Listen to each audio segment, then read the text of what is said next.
What's up, Daily Fab Gamers? Thank you so much for watching my stream. Before we jump into this red-hot action, let's review the rules. Don't be a dick.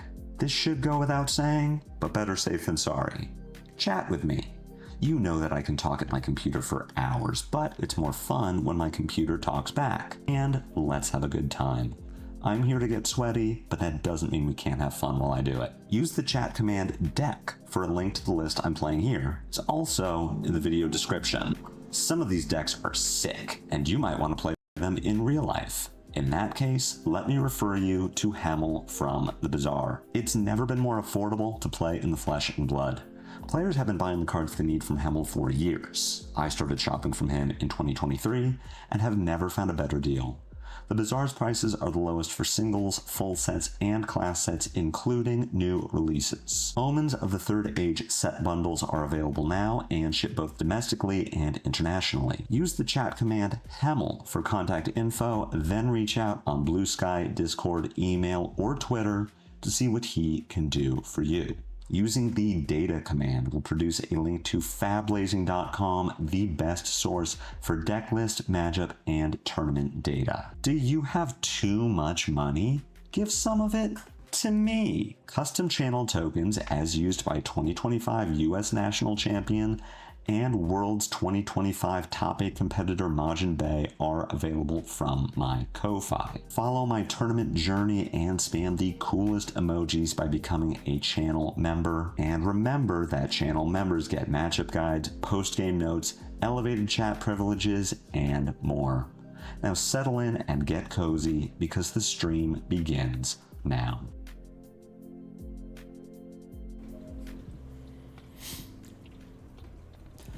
Hello. Good afternoon, everyone. Damn YouTube chat. Okay, we fixed it. What's going on? Hey, hello. I'm here to play Aurora for you and also talk about spoilers because we have more of them. And they're, some of them look pretty good. Hello to everyone in chat right now. Rose, I'm glad you're firing up your gravy channel. That hero is really hard to play, and we need more gravy content to teach people how to not be bad with gravy. But we're here to play Aurora. Way too early. We are still missing a ton of cards. And as we've seen from spoilers this week, we're getting a whole ass new archetype. So it's even worse that we're looking at Aurora right now because we're so far from knowing what she is going to look like. There's reason to believe that Redline is not going to be the best way to play Aurora anymore. It's not what I'm going to be working on today. I am playing Redline today just because we're still missing quite a lot of support for like the bluer heavy Tempestuous Kiss Runeblade Aurora. I think that deck works a lot better with Storm Shard, which is not implemented on Talishar currently. And I don't know how to build Runeblade Aurora compared to Redline, which I do understand quite well. But let's start with talking about some spoilers. We've got a lot that I haven't covered in the video I put out earlier this week or any of the shorts that have been going up, and I even get to double dip on more shorts. So I'm going to be talking specifically about Aurora, spoilers, Lightning, generic, Lightning Runeblade. If it's Wizard or Illusionist, I don't care about it. I don't have strong opinions, and I don't know those classes well enough to talk about them competently, but I can talk about Runeblade because I know Aurora pretty well.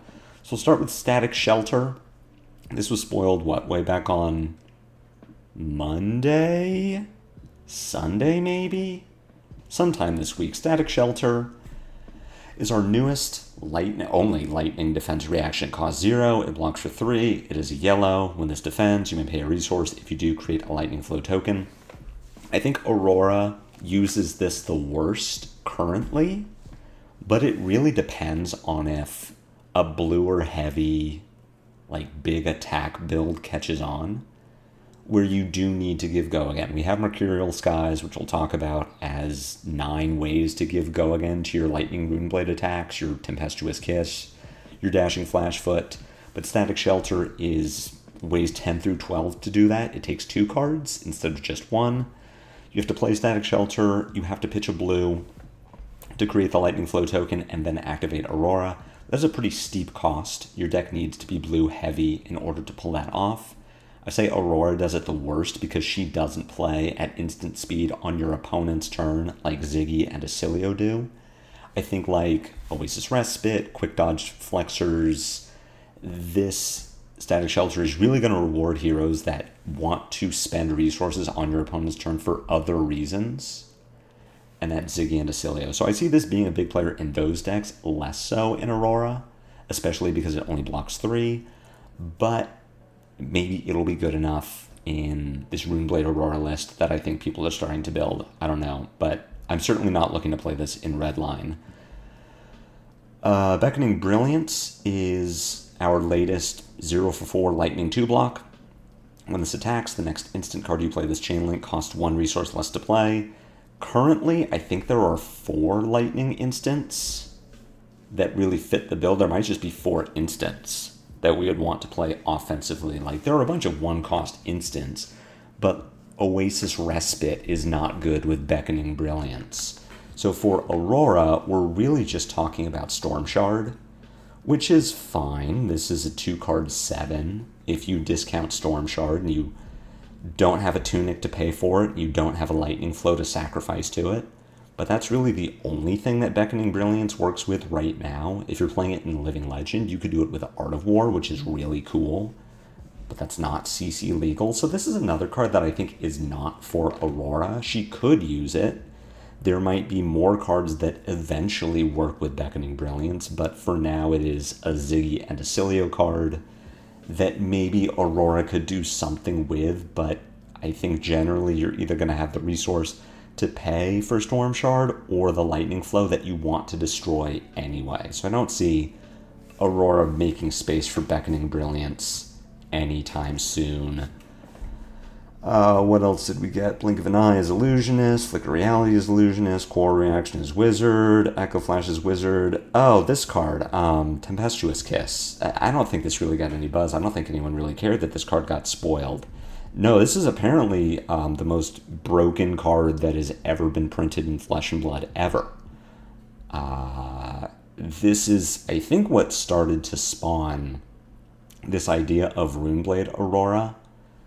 Back when Quick Dashing Flashfoot was spoiled, the fact that it was a Lightning Runeblade attack, which is not something that has ever existed before, made me think, hey, Succumb to Temptation, that's a Runeblade card. We have synergies with arcane damage, and unlike Viserai and Vinset, who throw rune chants at their opponent and get AB'd, and then they can't play Succumb at instant speed, Aurora can just shock herself, and that turns on the condition to play Succumb at instant speed.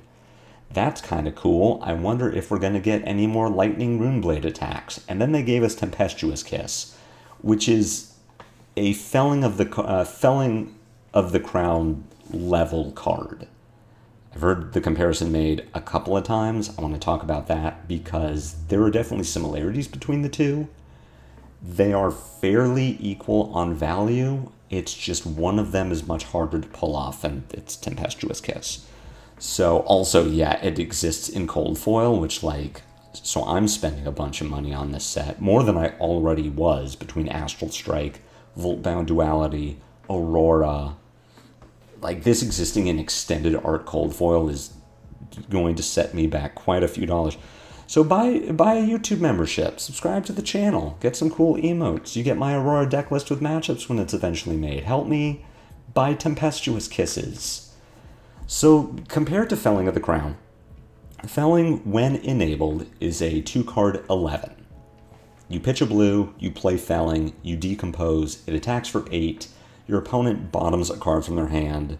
Sort of the time-honored rule of thumb is that the value of an unknown card is 3. It pitches for 3, it blocks for 3, or its average attack value would be 3. In some way, it is equal to 3. So between the 8 damage and bottoming a card, Felling is a 2-card 11.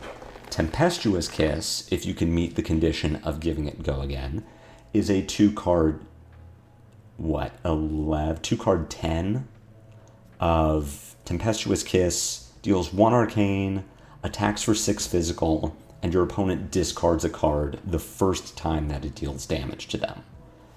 So you get 7 damage plus the 3 of the discarded card. But Tempestuous Kiss is actually worth 12 because you also get Go Again, so you get to attack with Scorpio, which, if your opponent is not interacting with you, deals 2 points of damage, so it's a 2-card 12. The difference between the two is that Felling is much easier to enable. It has 2 conditions. The first is that you must have at least 1 Earth card in your banish when you play it. The second is that you must have enough Earth cards in your graveyard to decompose that you also put 4 Earth cards in banish. If you don't meet condition 1, but you are able to decompose, it's a 2-card 7, which isn't bad, but it isn't game-winning. It isn't the extremely powerful thing that we all know Felling of the Crown to be. But these Earth heroes are decomposing. They're playing Rootbound Carapace, they're playing Cadaver's Tilling, they're playing Plow Under.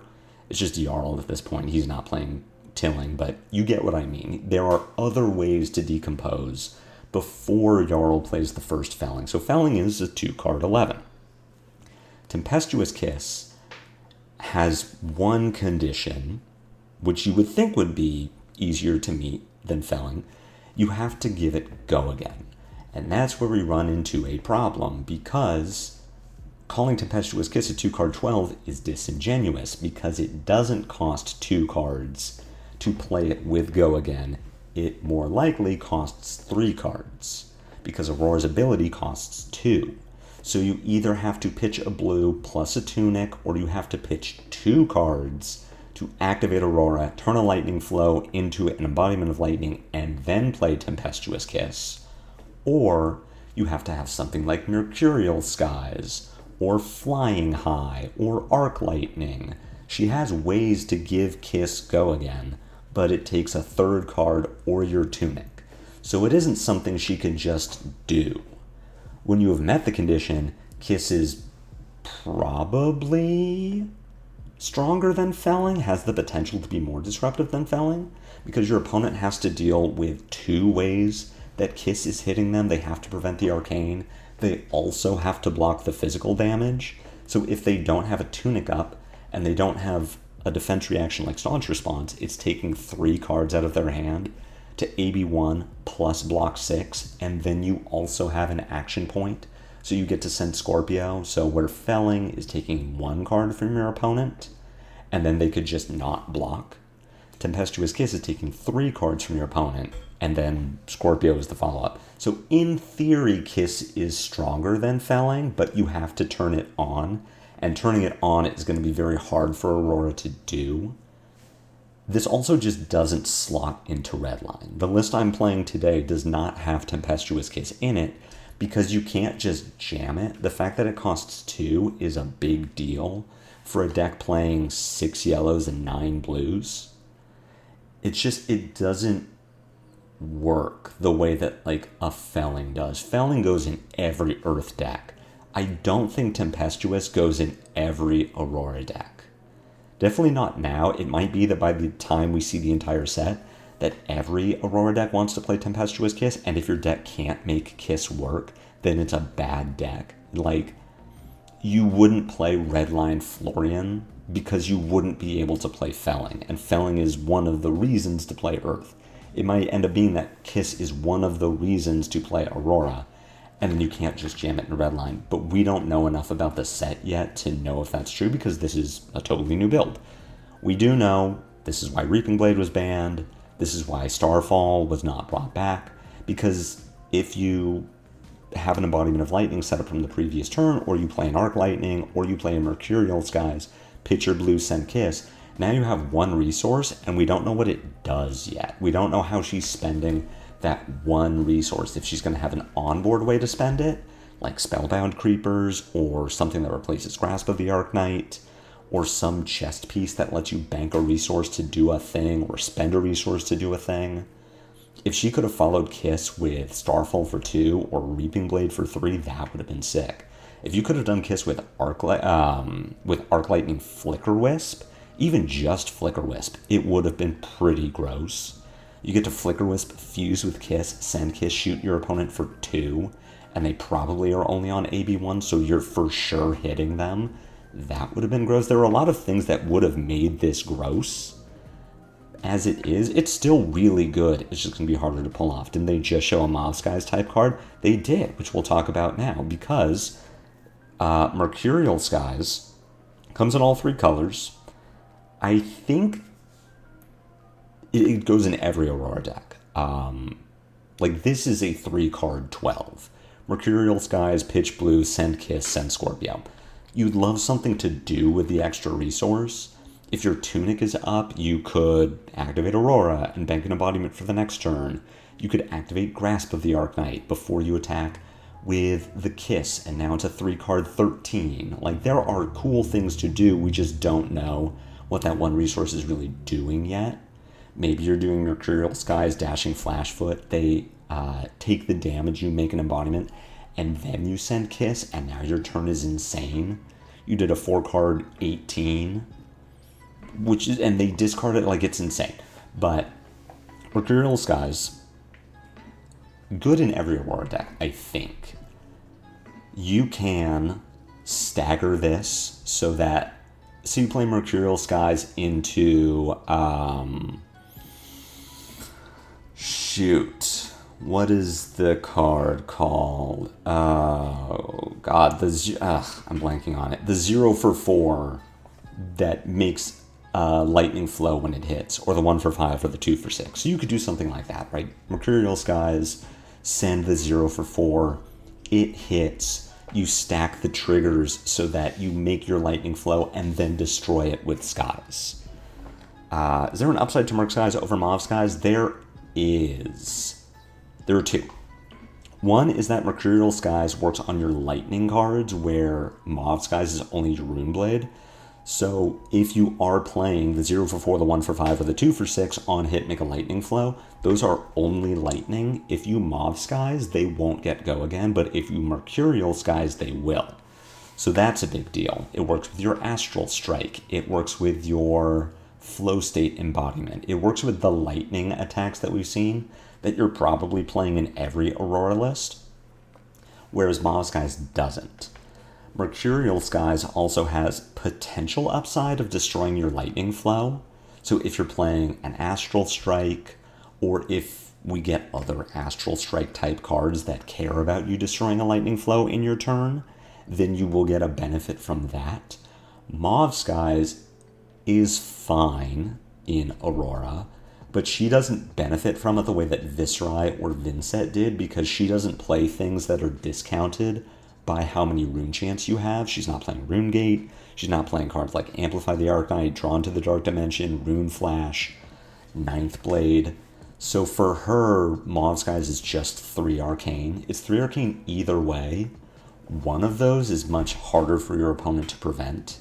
You can pitch a blue and AB 1/1/1, 3 rune chants. You cannot pitch a blue and AB 1, 3 Arcane. You would deal 2 to your opponent. It also has the upside of turning on your Astral Strike or anything that works with Astral Strike. It also has the major upside of giving your lightning cards go again, where Mauve Skies doesn't. You could play both. I think it might be overkill. I think Runeblade Aurora kind of depends on how many lightning Runeblade attacks we get, because she really doesn't have too many just plain Runeblade cards she wants to play. So she could do like, the problem with comparing, I think, Aurora to Viserai, which is the easy comparison to draw. You compare Mercurial Skies, Tempestuous Kiss to Maverian Skies, Shrillet Skull form, which is the same, like, play this, send big thing with go again, 1 cost, whatever the 1 cost is. With Viserai, because Viserai had a hero text that would make a rune chant anytime you played a Runeblade attack, you could send Rune Rager Swarm, which just has go again, and is basically 4 value. Swarming Gloom Veil, which is at least 4 value, more likely is 5, and is also benefiting from the rune chants you've already made. Viserai made auras very easily. Aurora won't.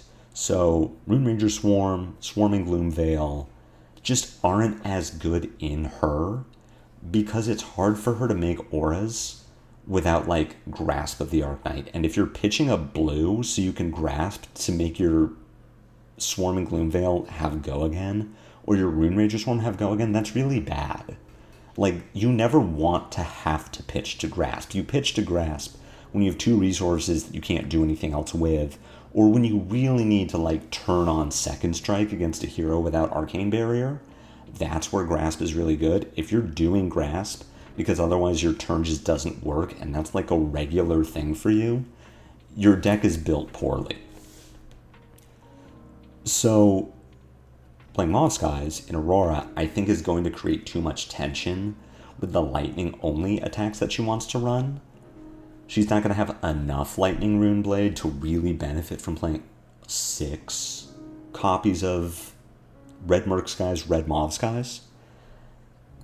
I think that she will play Merc in at least 6 copies. Like, she'll play the reds and she'll play the blues. A heavy Runeblade Aurora deck will probably play 9 copies. She then gets to play Face Purgatory much more easily than old Aurora did. Like, I think Merc Skies is going to be a role player for sure in any Aurora archetype, but it isn't so good that you're playing Merc and Mauve. I think this just takes the place of Mauve Skies, and we're also looking for more quick strike effects. Dashing Flashfoot, Tempestuous Kiss are both really good, but it can't just be, those can't be the only 6 quick strike attacks in your deck. Like, those don't justify you playing 9 copies of Mercurial Skies. You need other things to curve out to justify playing all these non-attack actions, because again, we don't have a sword that just attacks. Like, you can't just play Merc Skies, send Scorpio. You need an attack. And Viserai at the end didn't have such devastating Runeblade hands because Viserai would play like Malefic, other non-attack pass. The Runeblade hands weren't so devastating. If Aurora draws 3 Merc Skies and an Arc Lightning, her turn is terrible. Her turn sucks. So you do need a density of attacks to justify playing these non-attack actions, and we just don't know what those are yet. Flashfoot is really good, Tempestuous Kiss is really good, Voltbound Duality is fine, I guess, but it isn't where we want to be. I don't know about Blue Mauve. It kind of depends on what her blocking situation is like. If she wants to be blocking, then she's going to value 3 blocks more than 2 blocks, and Mauve Skies is a not lightning 2 block, so it's kind of restrictive. What's up, Emery? Yeah, it's always too early Aurora. Like, I'm talking about spoilers, and it's like Tempestuous Kiss is really good, but we don't really know what it does yet. We don't know how to turn it on. We don't know what that deck looks like because we're still waiting on a bunch of spoilers. Moving on to the generics we saw today, Ominous Aggression is not an Aurora card. I don't think this is an anyone card besides Rathe. It's Pummel, but worse. And I don't know who else besides Rathe cares about Pummel, but worse.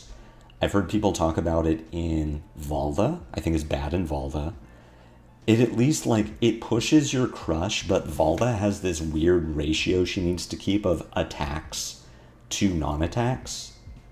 Crush to things that don't have crush. So if she fills her deck with too many pummels and ominous aggressions, and then she doesn't draw any crush in her big turn because she drew an ominous aggression instead of, like, debilitate or whatever, it's a really bad card. Like Emery says, this does screw over Prism. This acts as a pseudo popper if you have another attack action that blocks. Same with Aurora and Lightning Press. You block with, I guess in this case, unless you destroyed an aura this turn on your opponent's turn, you block with a 4 attack card, play Ominous Aggression, pump it up to 6, and now it triggers Phantasm.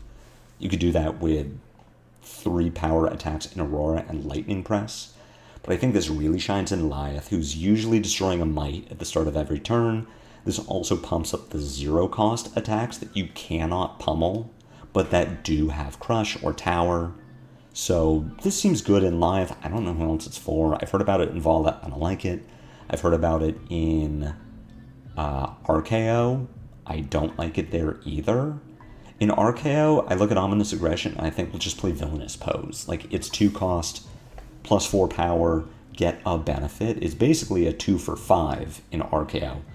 Ominous Aggression is Mind Games. Like, it is a reaction where Villainous Pose is telegraphed, but you have to meet the condition. If you don't meet the condition, Ominous Aggression is dog water. This is unplayably bad. 2 cost plus 2 is terrible. If you do meet the condition, it doesn't curve out very well. You, like, destroy a Vigor, play your Mocking Blow, pitch a blue to RKO the Mocking Blow, pitch a blue to play Ominous Aggression. You have 1 resource floating. What are you doing with it? So I could see that being okay-ish. But again, just play Villainous Pose. I don't love Ominous Aggression. I guess it's good in live. And then we have Step Between, which is, I think, the card everyone saw today that we were all really excited about because it's super interesting. Step Between, 0 cost, 4 power, 2 block, generic action. When this is attacking or on the stack, opponents can't play or activate instants. That's the interesting part. We've never seen an attack that is active on the stack. We've never seen a card that is active on the stack. We've seen, forget the name, the blue card from High Seas, the anti-wizard one, that reduces the power, like prevents pumping damage of non-attack actions on the stack. It's the one you're supposed to use for anti-wizard, but it doesn't work anyway. Step Between is the first card we've seen that when it is on the stack, something happens, and the thing that happens is really strong. If Step Between had existed when in Arcane Compliance, thank you. If Step Between had existed when Enigma was legal, this just dumps on Enigma. This makes Enigma so bad. The other ability it has is as an instant you can pay 1 resource and tap your hero. That's relevant. This gets plus 1 power, and damage can't be prevented this combat chain. So a few things about Step Between. It is attacking as long as the combat chain is open. This is not its chain link. This is not 3 chain links down the line. Like, this is active all of the time, as long as the combat chain is open. So if you have an Embodiment of Lightning, you play Step Between, your opponent just can't play or activate instants for the turn. That's really good. The damage prevention effect is also really good. This is an anti-Ziggy card. This card says, hey Ziggy, you don't get to play instants, and if I activate Step Between, your onboard ward just dies. It's also very good against Prism, because it just cuts through Spectral Shields and Angels. Where Step Between gets, I guess, even more interesting, your opponent also can't activate Tunic in response to the Step Between. So if your line is like, play Arc Lightning, play Step Between, pitch blue, Tempestuous Kiss. Pitch blue to Aurora, activate the hero power, make an Embodiment of Lightning, Tunic Tempestuous Kiss. Your opponent can't Tunic in response to pay for Arcane Barrier 1. They have to pitch a whole ass card. So that's really strong. Step Between kind of competes with Exude Confidence for space in Aurora, because Exude Confidence mostly does the same thing. It applies to defense reactions, which Step Between doesn't. It can be interacted with. Your opponent blocks with Command and Conquer, and Exude Confidence doesn't have text. Step Between does not have a condition to turn it off. Your opponent can't stop the effect. But Step Between is much more narrow. You play Step Between against a Jarl. The Jarl doesn't give a shit. I guess Oasis Respite is kind of important, but for the most part, Jarl doesn't care. Victor doesn't care. Valda doesn't care. Big defensive decks playing 12 defense reactions don't care about Step Between the way that they do care about Exude Confidence. Step Between is really good against Prism, and is really good against Ziggy, and possibly very good against Acilio. We don't really know what Acilio is doing yet, but those are the heroes it's good against, and it doesn't matter against anything else the way that Exude does. So this is very meta-dependent. It's a very strong card, but we need to know first what the meta is doing, what other heroes care about doing to Aurora, to know if we should be on Step Between or Exude. It's also very hard to just do Step Between or Exude compared to old Aurora, because we don't have as much natural go again. a lot more of our go again is dependent on having an embodiment of lightning. So whereas old Aurora would play Arc Lightning, Exude Confidence, and just kind of be set up, like Arc Lightning, Exude, Entwine Lightning, Ravenous Rabble, Second Strike. New Aurora can't do that because she can't play the Entwine Lightnings. She might not be playing Rabbles or Scar for a Scars because she can't just pitch them away to her hero power as easily. So it might be that this is a little harder to pull off, especially if you're banking on the Quick Strike text and your opponent not being able to tunic in response. Like, Step Between Go Again, Quick Strike Go Again is a very difficult line to pull off, just for the minor upside of you have to give me a whole ass card to stop me from pinging you. So it's, yeah, more Silver Bullet, harder to just get general value out of. It's going to depend a lot on the meta and what Aurora needs to actually counter.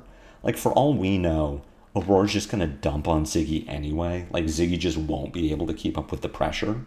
So you wouldn't even need Step Between. We don't know. I would say it's in the same place as a Race Face, a great value generic that will see major counterplay when needed. Definitely, like, buy Step Between. Like, get a playset of Step Between because you will want it at some point. But it isn't like, I don't think it's this all-star Silver Bullet, this he's playing every deck. Anyone that can give a red generic action go again should be playing Step Between. It's very meta-dependent, and it's very dependent on what your opposing heroes are going to do to you. But it's a cool card. I like that it exists. It has the potential to be good in Aurora. And the fact that it affects the stack is just not something we've seen before, and that's kind of cool. So those are all the new Aurora spoilers we've seen. We get a bunch coming tomorrow. We get new stuff on Sunday. Like, I am excited for more spoilers because as of now, we are waiting on stuff. We've seen the fewest spoilers for Runeblade that we've seen out of any of the classes. The lightning attacks are all kind of medium. Flowing Storm Strike, that was the name. Like, some of these are very good. Riftbreaker is a meme. But we need to see more Aurora stuff, especially because we know that Aurora has a whole ass new archetype that didn't exist before. But speaking of Aurora, let's get some games. So this is the list that I have been playing. I made a few changes in order to just make it more redline. Like, we cut a set of blues. I put in Ravenous Rabbles. I am playing 6 copies of Mercurial Skies. Hey, it's Holla, whatever this one's name is. It's, I don't know. I'm not 100% on how to be building Aurora yet, but playing the red line for now. I just need to find more space. Like, I need to sit down and actually work on Runeblade Aurora. Like, it just isn't something that I'm super familiar with. This seems fine. Probably do want Razor Reflex. I think Vaporized Shock is a meme against Holla. Like, let's do my thing more than stopping her from doing hers. Hey, this Burn Up Shock is going to hit. It just was, to me, it wasn't worth doing anything on this turn. Like, I guess I could have sent Storm Strike, Lightning Press it to make a Lightning Flow. But this hand is just kind of good. Like, the way that hand was set up was just good enough that let's keep it. That's a lot of damage. 4-card 14. That's cracked. I'm still a bit confused about this set. Lightning Flow is an elemental token, yet Aurora and the rest can't play elemental cards. And I can't speak to that. I think that's just like I don't know, a little quirk. They should be, you would think they'd be lightning tokens. We've seen from Aurora that you can just have a lightning hero. Trying to decide if it's worth playing this other lightning press. Like, what am I trying to arsenal here? Am I trying to just like play this other press, hit for 14, send Scorpio? I guess not. I guess because our opponent's on Dynamo, I do want to prioritize not Scorpio. This deck also only has, I want to say 12 instants in it, and 3 of those are shock, which I want to be playing the burn up side anyway. That they are not lightning tokens confuses you. I mean, I guess it's just not as flavorful as I thought it would be. I don't need to press this. I want to save press for Flow State Embodiment and Shittering Charge. Hey, my Tunic is going to be up. I get to do a cool thing. Would you stop with the edicts? So here we kind of get punished for not having pressed the Flowing Storm Strike, because here Mercurial Skies is not going to have text. We're just going to like play Skies. We're going to play Burn Up, play Skies, Tunic Flashfoot, which is still like a strong thing to be doing.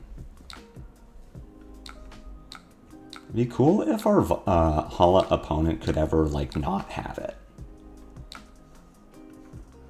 Player Burn Up Shock.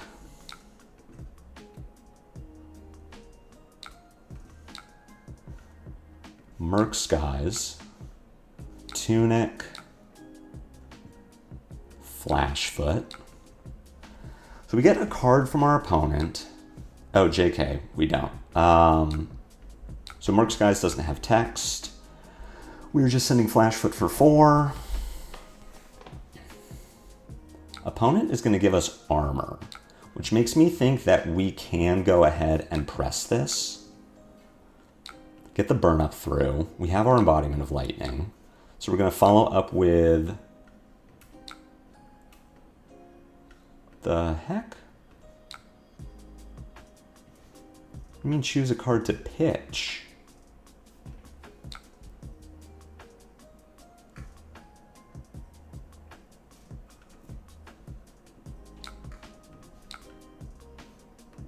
Weird. There's like a little bug there where it wouldn't let me actually attack with Voltbound Duality. And then we Scorpio, our opponent puts Dynamo in front of it.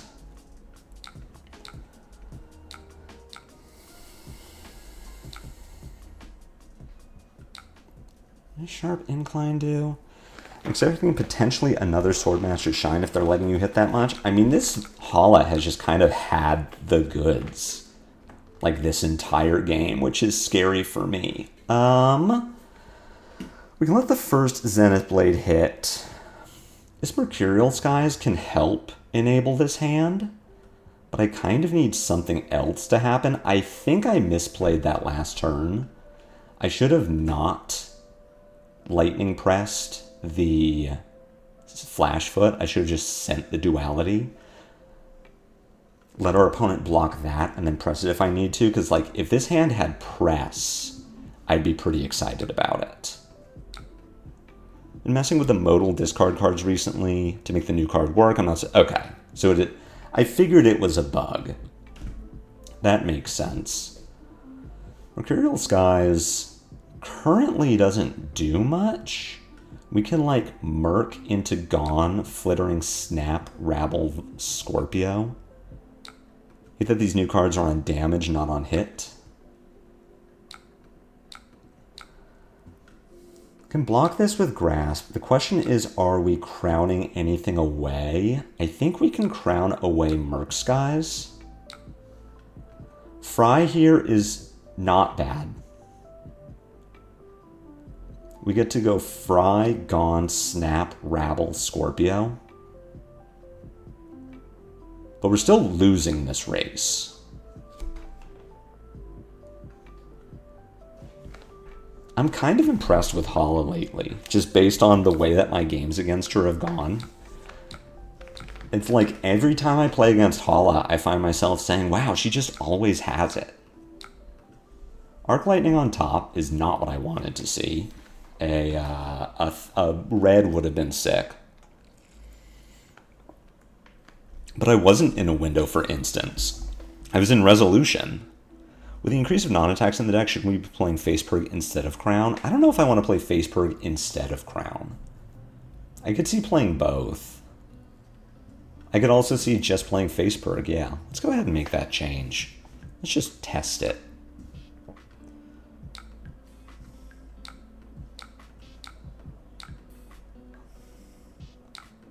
My decks, yeah, we're dead. Send Flittering Charge.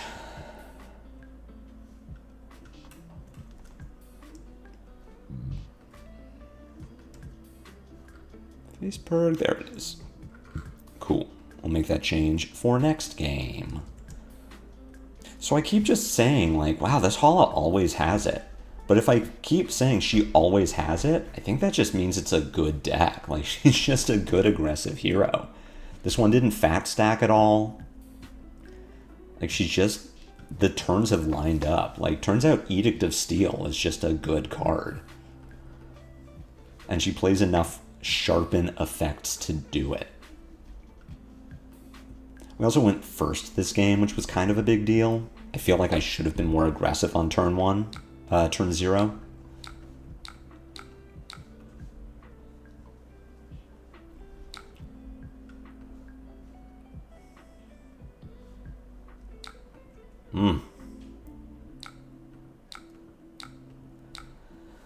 For 6, go again? Yeah, I mean, that's pretty bad for us.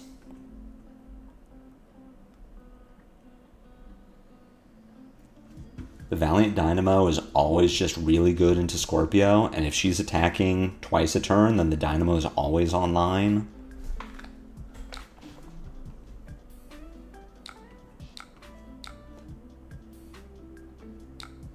Yeah, I mean, we're kind of just dead here. She gets the Swordmaster Shine for free. Alright. I mean, any reaction kills us. I mean, we were getting over 16 value a turn. Oh, we were outvaluing our opponent quite a bit. It's just, yeah, we went first, which is really bad for us.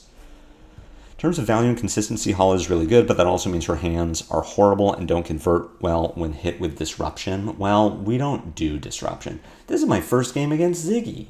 I have no idea what to do with this hero. Go first, I guess. Put in Vaporize Shock. Dualities, Exudes? Give that a try.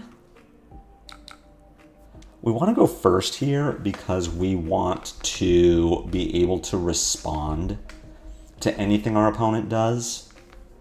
So I'm intending to just move to end, and if Ziggy dumps some instants on the board, 72 cards, ugh. Should have pressed the Storm Strike instead of the Surge. I guess? Hey, this hand is bad. When an attack action card with 6 or more power defends this, this becomes a copy of that card. Okay. Holla also doesn't have a real plan into Fatigue. Matchup is Fatiguities a few times and it's unwinnable for Holla. I believe that. I guess I'm not blocking this. This hand is not good. No Arcane Barrier against Ziggy. Do I need it? I really don't want to pitch ever.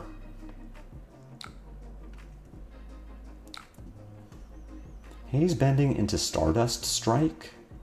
Have a Sigil of Volteris. Please give me this card. I mean, I kind of don't... I'm still redline. I never want to pitch. Cool. So we get an Astral Strike. Voltaris triggers again. So we are potentially getting the Stardust Spike from Ziggy. Plays a Sigil of Conductivity, makes an embodiment of lightning, that's fine.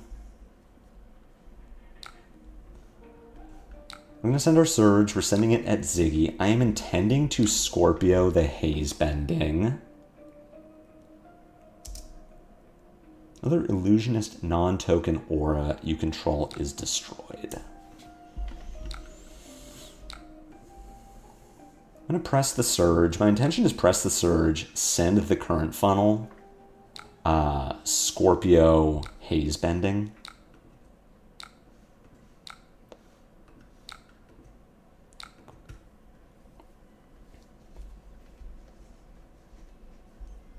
Definitely a little spooked by the embodiment here, but what can I do?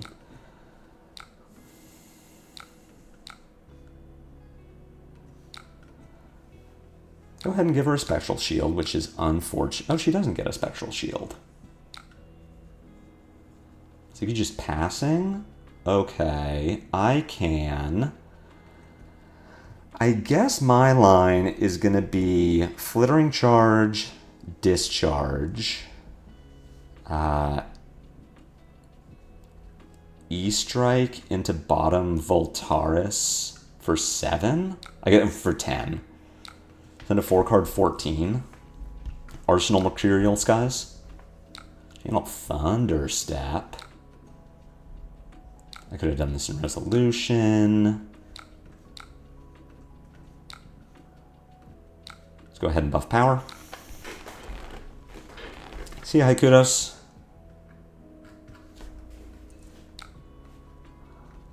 This is a 3 block, right?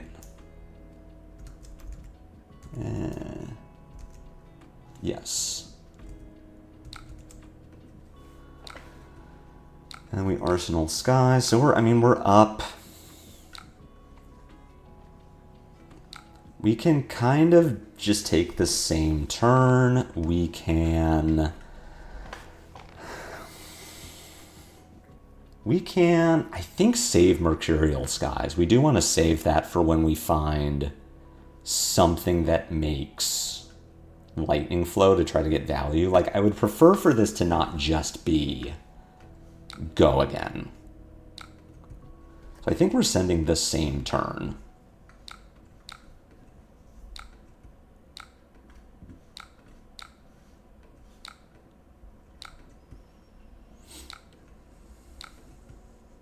At some point, I will send my Scorpio. All right, Ziggy keeping a 5-carder. Let's see. This is... How much damage did they take for this? They took 14 damage to put this turn together. What does Blink of an Eye do? Whenever this fragments, you may banish a lightning aura you control with no hollow counters, then return it to the arena with a hollow count. Okay, never mind. Something is happening. All right. You pitch 2 yellow auric shards to play Blink, which triggered the embodiment. You respond to the embodiment with auric shards. So this is getting +1. This is currently attacking for 8 with go again. And back to aggro. I mean, it's Aurora. Of course I went back to aggro. So if I block this, you are going to get to bounce the auric shards. This is currently... I mean, what if I just took 7? This hand goes play Burn Up Shock, play Mercurial Skies, Tunic Flashfoot, Holding Press for Duality Scorpio. Like, I'll just take 7 here. Like, there's no on hit. I'm at 37.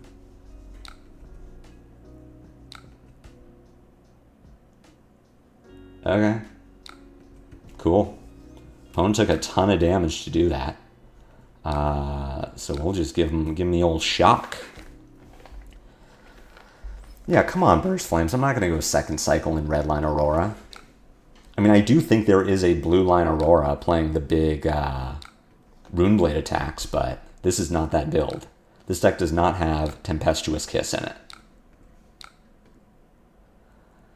Auric Shards did buff the attack, but if I had blocked to fragment it, they would have gotten to Auric Shards again, which I didn't want them to do. Okay, you are Flash of Brilliancing your Auric Shard's back. So you're currently getting hit by this, right? You're blocking 2, you're preventing 1. So I don't need to press this. Just a bunch of stuff happens.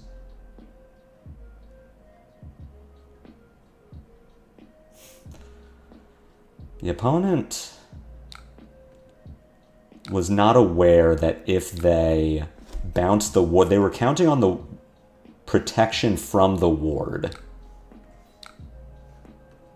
All right. Duality did work this time. So we get to Duality for Forgo again. Not a fan of Ziggy. I mean, this Ziggy isn't doing anything. So far, nothing has happened. But the attack was for 7, shouldn't be for 8. I guess you're right, yeah. That is true. I can't speak to that. That is a good point. Not many people enjoy Illusionist BS. Well, this one just hasn't done anything. It's not a ton has happened here. Well, Scorpio hit. Is this hand good? Yes, but not really for any fault of my own. So we get to Arc Lightning, Pitch Skies to Grasp, Exude Rabble holding a press. I will not get to attack with Scorpio. Yeah, it should have been 8. Oh, you just patched the bug. Okay, well, we should be at 28 right now. So everyone keep that in mind. If we go to 1, we die. Alright, Ziggy's activating Ziggy. You have destroyed a flow, you are bouncing Stardust Sprite, so you're going to bank a resource, amp 1. Oh, that's cool. That's good, what is it? Hollow counter? Cool. Pitch Skies, shoot our opponent, we threaten the Stardust Sprite. Here's the Tunic.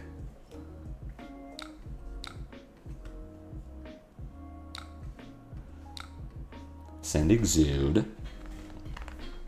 Threatening the 1 Arcane, which will destroy the spike, which will gain them a resource, but because we have the Exude, they have to do the resource now. They have to use the resource now, or else they just fucking dies. Okay, you are losing your spike. You bank a resource, that's fine. Shoot you for 1, which your resource can pay for, but the amp 2 at this point doesn't matter. Keep telling people it's too early to build Ziggy. Yeah, but Rose, like, what are we doing? What am I gonna do? Play, friggin' current Classic Constructed? Come in with Jarl? I take 2. Okay. 14 value per turn. Not bad. We like to see that. We did get to turn on Exude that game, which was cool. We didn't get to attack with Scorpio, which is not cool, so we just burned a resource. Sad about that. Ziggy didn't really do anything. I don't feel like I learned anything about what Ziggy does. But yeah, we are missing a payoff. They played the aura wrong. They should have waited for it to be on the combat chain. Is that the problem? Yeah, you should be able to Auric Shards a card. Oh no, it's Holla again. Okay, so going against Holla, did we learn anything from our last game? We want the Reflex. What if we didn't play Reflex? What if we played Vaporize? Because she's just kind of chilling. Like, she just didn't block. Gone Duality? I don't think we need D-Reacts here. We put in Warmongers. Try that. Does this hand do anything? You are AB1. We are going to send Meteoric Rise, pitch Duality. We get to bluff some damage. Depending on how she blocks, we can press it. Just Arsenal gone in a flash. Tell me I won against Holla. I did not win against Holla. It was very sad. We're winning the Fatigue race. We are going to Arsenal the press. Keep the card that blocks. Does Merc Skies here do anything? Not really. God, they're playing Warmonger's Diplomacy? We don't like to see that.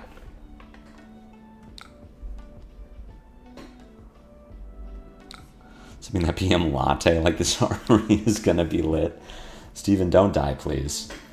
I guess I'm just taking 5 and then putting cards in front of the second one, just E-Strike for 7 and wait.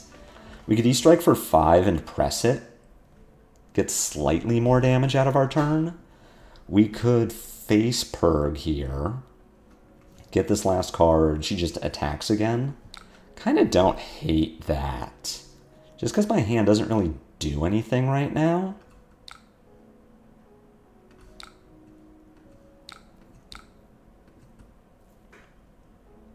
Burn-Up Shock is actually kind of okay in this position. We get Zenith Bladed for another 5. Disappointed you lost to a mediocre hero? She just kept attacking. What was I supposed to do? Go ahead and Burn Up Shock. Let our opponent decide if they want to pitch to the boots. They do not. So we get to send Second Strike. It is on. Opponent not presenting Dynamo is really good for us having Scorpio. Go ahead and press. Do a little D-React check. She does not have it. And then we just follow up with Scorpio, Arsenal, E-Strike, and we're kind of chilling. We should get food after. Steven, you are underestimating how long our armories have been going.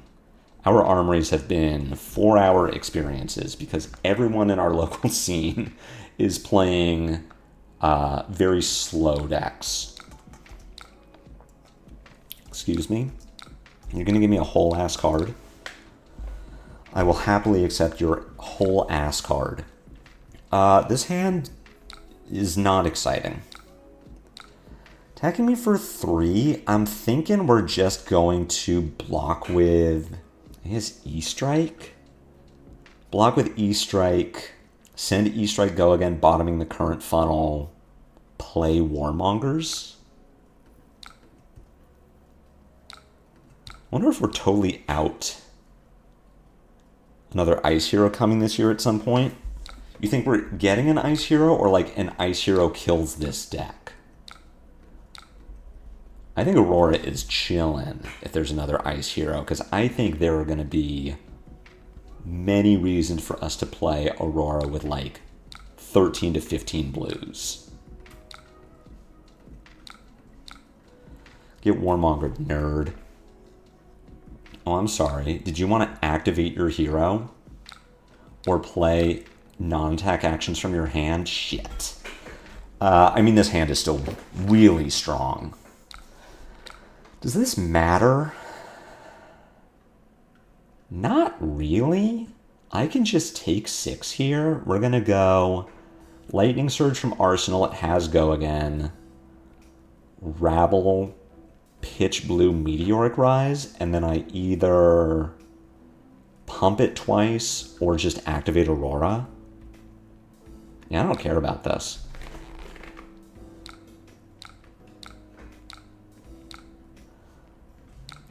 Have a Lightning Surge. And then we just Arsenal a Burn Up Shock and we're kind of okay about it.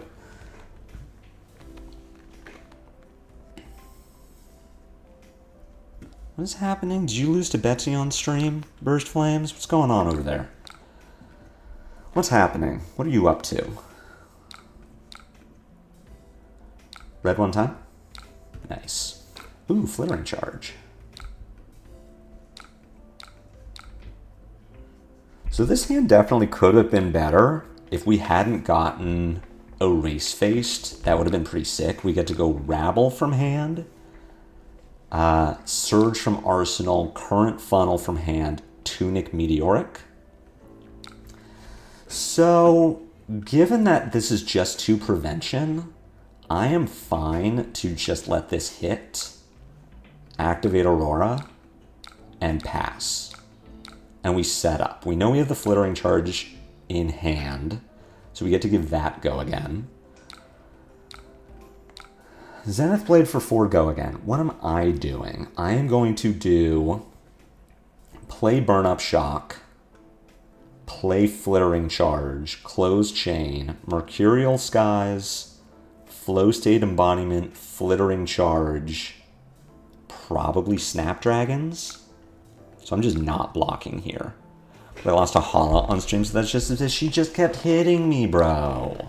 What am I supposed to do if she just keeps hitting me? Pursuit of Knowledge. Our opponent is cooking.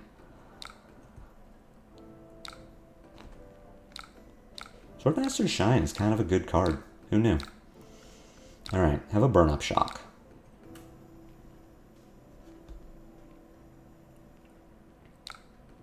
Alright, opponent wisely does not pitch. Let's send the Flow State Embodiment first. I feel like that's going to be a better bluff. Not that I'm necessarily bluffing anything. Like, the bluffing here kind of doesn't matter. I would like my opponent to make a blocking error. I don't know what that error could be.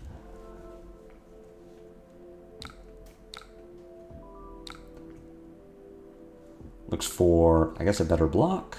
We're going to play the Flittering Charge. I'm going to Snapdragon first.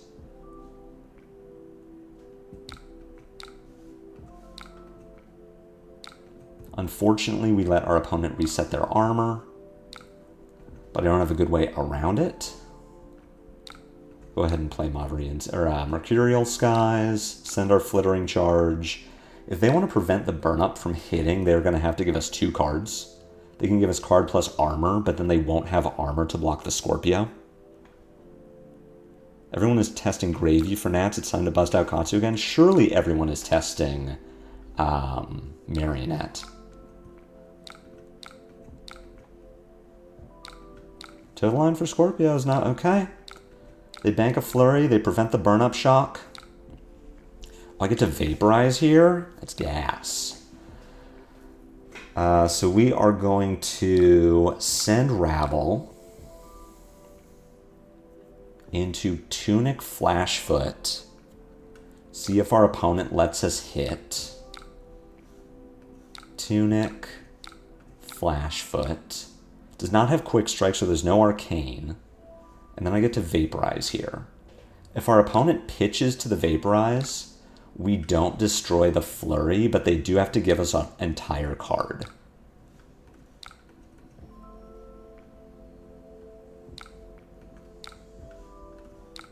And then they don't have a Flurry anymore. What does this hand do? This hand can just do a solid 14.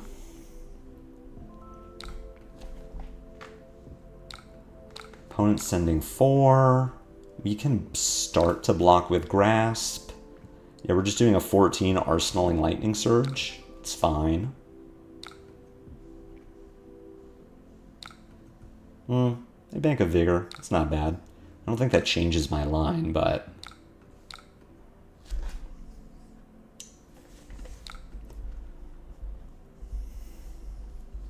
Here's the thing about Marionette. They lose to Gravy. Well, sure. Do they lose to Gravy? I thought that was their whole thing, was they figured out how to not lose to Gravy. Yeah, like, Marionettes had to beat Gravy for years.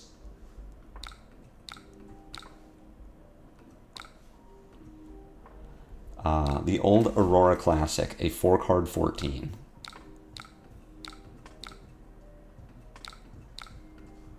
Even up the life total. Does this hand do anything? Not particularly. This hand can do... Block 3... Send Lightning Surge. I'm either playing Warmongers or pitching it. And I feel like I'm pitching it. So I can do... Lightning Surge...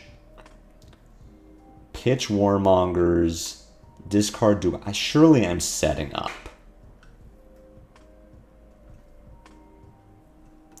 If I'm setting up, like, I feel like I'm sending Lightning Surge, doing the Voltbound Warmongers play, Scorpio. And I should Arsenal Flow State Embodiment, which is going to let me keep going.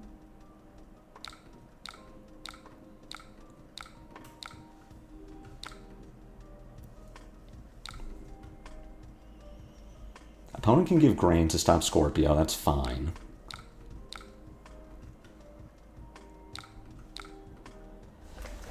Have a Scorpio. Toe the line. It's cheating.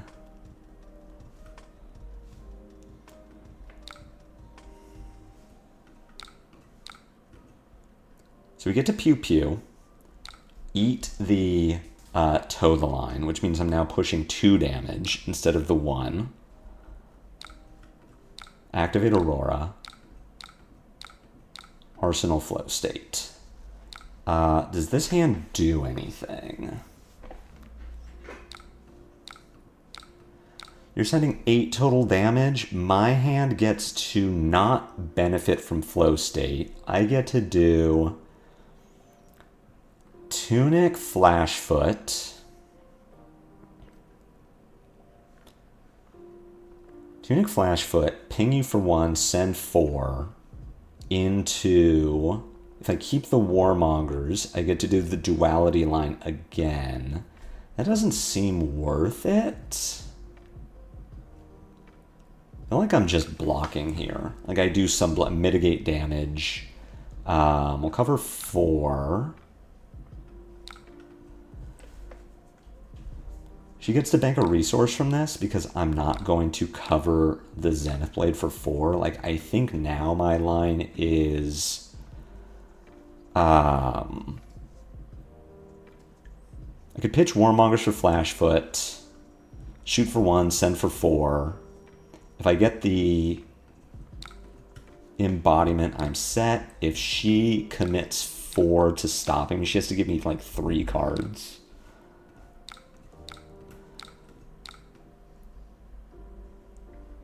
I still now get to send Storm Strike, floating the 2 resources, putting her in the same position of, are you going to get hit and let me bank an embodiment, or are you going to block and let me pump?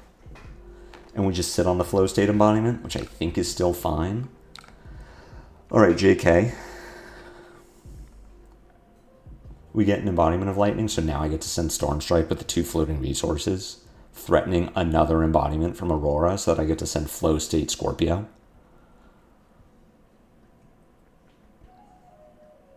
She will be giving us cards here. I will not be getting to use my Tunic.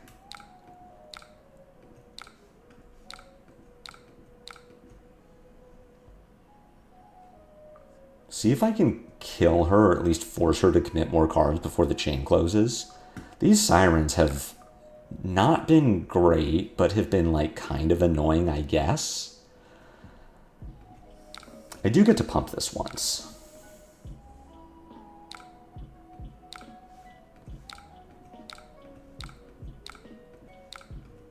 Tunic Aurora into Flow State for 4 go again if we lose another game to Holla. I don't think... I mean, we are not currently in a losing position. We could definitely draw a hand that just dies, but this is presenting lethal.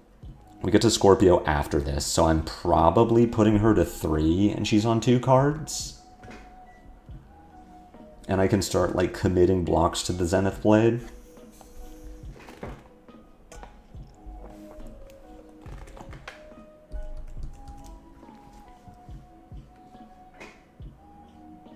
Like, we're not out of the woods, but...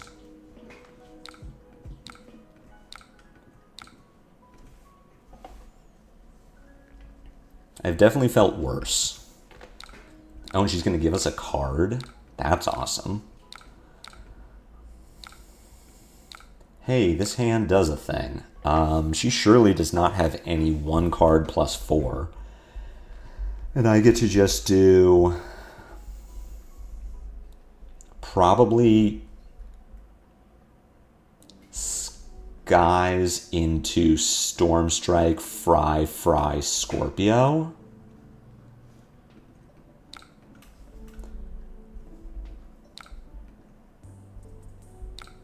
So if we go Fry, Skies, Stormstrike, Scorpio, that is 11 damage. She has to give us this plus 3 cards. Or we go Grasp, Fry, Stormstrike is 5, 8, 11, 12. All right. So we were pitching Skies to Grasp instead of getting the go again for Scorpio. How's Aurora been feeling? I mean, she's fine. She's definitely incomplete. This red line list here, Abby, let's do this. It's very simple. It's very what she was doing, but worse. Like, not having Channel Lightning Valley is a big deal. Arc Lightning is a worse card without Starfall. She's kind of just aggressively fine. I think unless she gets a lot more support for the red line build, her better build is going to be like Runeblade with Tempestuous Kiss and support for that. But that's a very different list, and I don't know how to build it. Definitely without more support, because I know we are getting support. Like, Redline Aurora has enough support to be a complete deck. Her card pool is already solid. Her Lightning Runeblade card pool is not developed.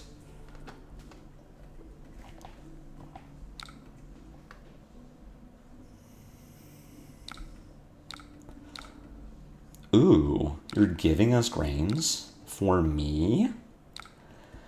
That means you probably have to give me 2 cards to stop the Stormstrike for 5? I think the blue line build with all the costed attacks looks way stronger. I agree. I just think it is incomplete. It's also very different. Talking about Gravy again. Do you have something to... Okay. Total line's fine, so you stay at 2. We bank a flow. You don't have a turn. I get to just send a bunch of Arc Lightnings? I could ping myself if I really wanted to be big ups. So if I ping myself, I do Arc Lightning, shoot myself, Arc Lightning, shoot you. Yeah. Let's turn on manual targeting.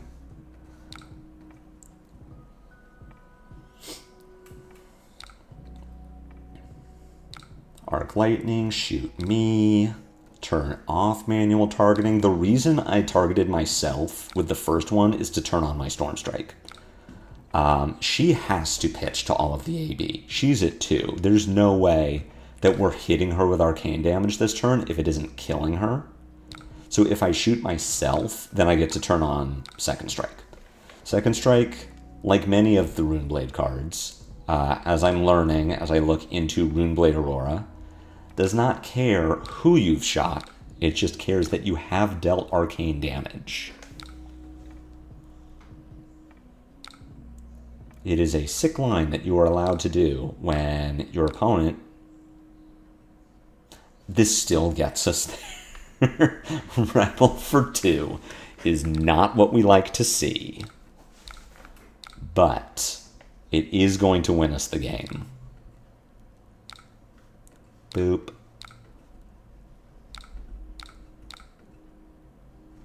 What is worth the line is the same total damage both ways. What if I just shoot her? Sure. Are you accounting for the fact that I flipped a blue rabble?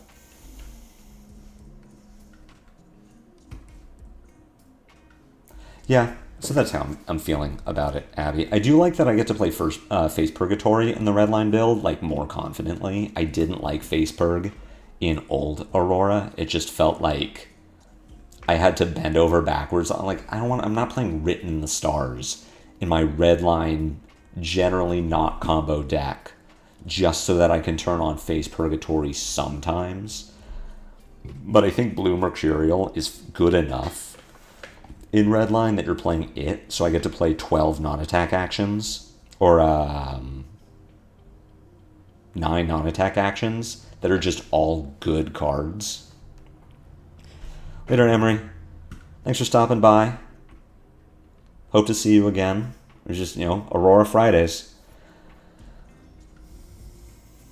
But yeah, generally, I agree with you, Abby. I think the red line build will probably catch people. Like, if blue line Aurora becomes the standard deal, and then you build red line Aurora in a way where it's, like, consistent and averaging 14 a turn, you will catch people who are bringing, like, D-Reacts to try to stop Kiss or whatever, and then you just go way wider.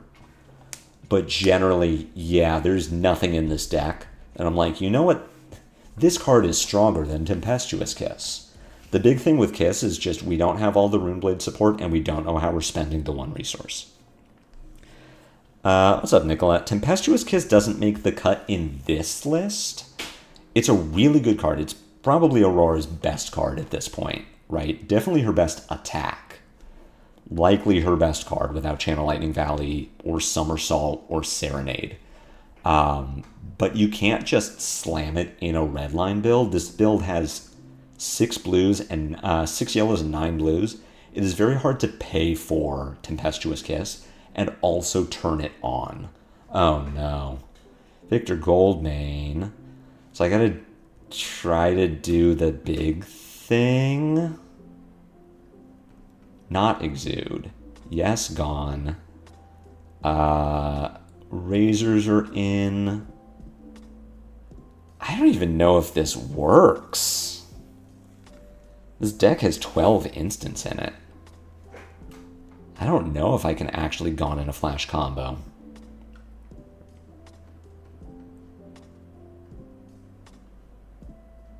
Should probably be playing D-Reacts.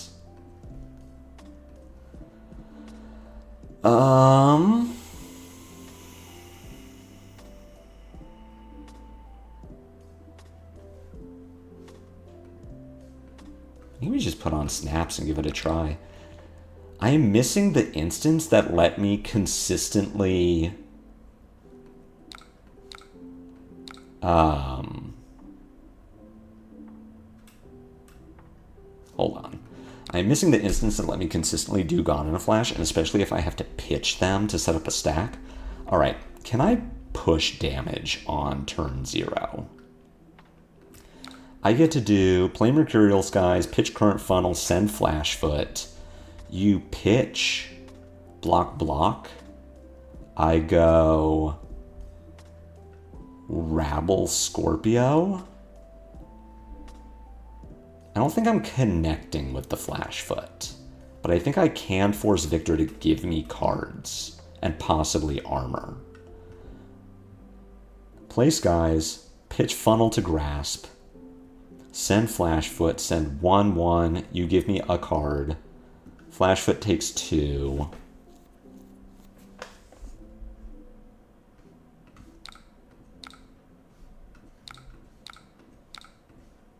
It's not great. I would like to win a die roll today. Do you like that Aurora is turning into a Runeblade and not a Lightning Ninja? For sure. Can we cope with Step? Step is, yeah, I agree with Abby. It's unclear. Step is probably it's definitely better in Runeblade Aurora than in Redline Aurora. It does a thing. It lets you spend your extra resource. But if you're just playing Step to turn on Tempestuous Kiss, I'm kind of skeptical that it's good enough.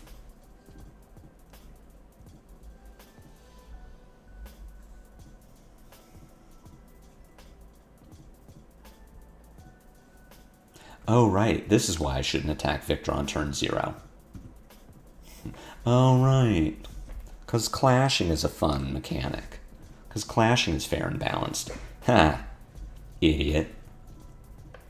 Nice 4-bet. You're playing Scar for a Scar? What the shizzle? Are they doing that now? Is that standard in Victor?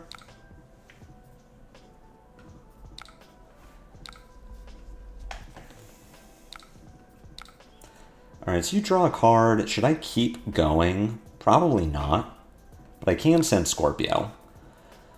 We'll just Arsenal or Rabble. E-Strike skill death. I forgot why I'm not supposed to attack Victor on turn 0. Because clashing is cool. Clashing is a cool mechanic that I'm glad exists. You're just going to boulder drop me?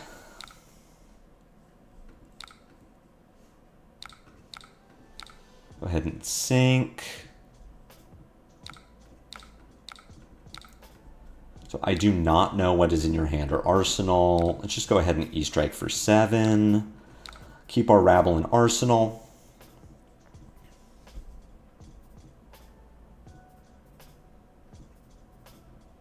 I mean, for gravy makes sense. It's still like, ugh. I sure do love clashing. It sure is a fun mechanic. Oh, A-Bush, I fucking hate Clash. It's such a dumb mechanic. Like, holy shit, when Victor LLs, I will never be happier than when Victor LLs. Clashing is such a dumb mechanic. It truly is the worst mechanic in Flesh and Blood. There's no skill involved. All of the skill comes from deck construction, and the deck construction is, did I put attacks in my deck? And this one is getting even luckier because his deck is full of dumb bullshit that doesn't win clashes. Like, Clash is not a skill-intensive mechanic. Victor is not a skill-intensive hero. And it just wins based on pure luck.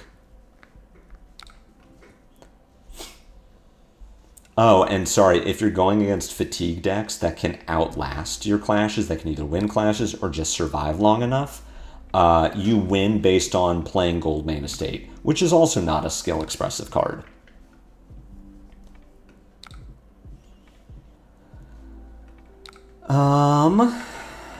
Weakest link, of course, why not? The standard. Nice, Steven. Happy to hear it. Listen said Rabble for 6. We hate to see that. Goddamn yellow's on top, reminding me why I hate playing Ravenous Rabble and Aurora. God, I hate this hero. Well, they didn't win this clash, but they will re-clash. Hey, they lost that one too. Get fucked, idiot. Look at that. Look at how skill expressive I was. I won those. I did not lose those clashes because I am a significantly better player than Victor is. You know this because of how the clashes went.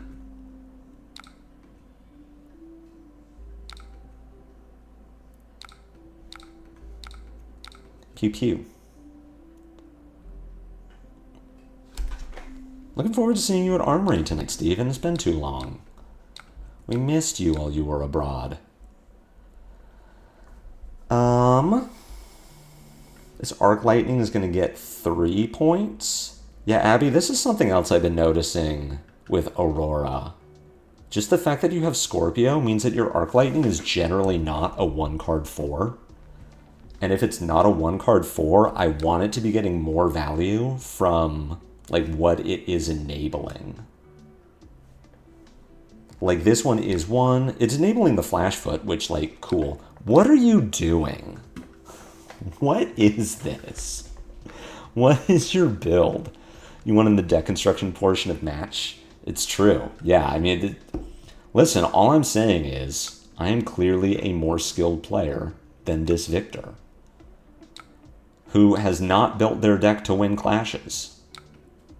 So I get to do Arc Lightning.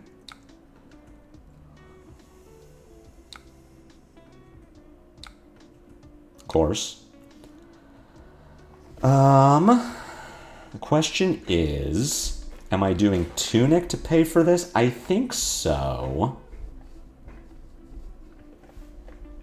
I think I'm on Tunic, Flashfoot, Voltaris, Scorpio.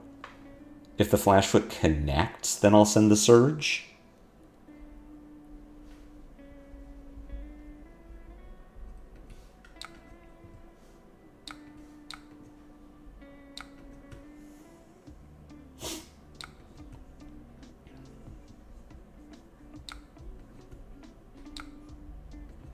I guess I did know about that, huh?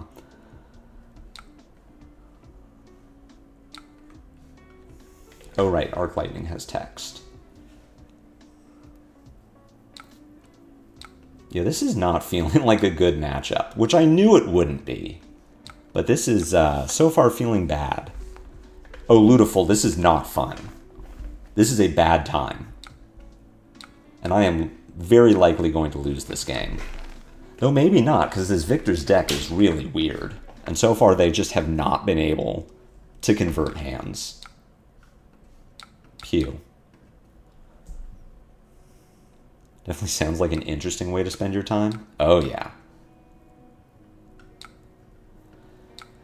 You're just going to CNC me? This seems like an excellent opportunity to use Face Purgatory.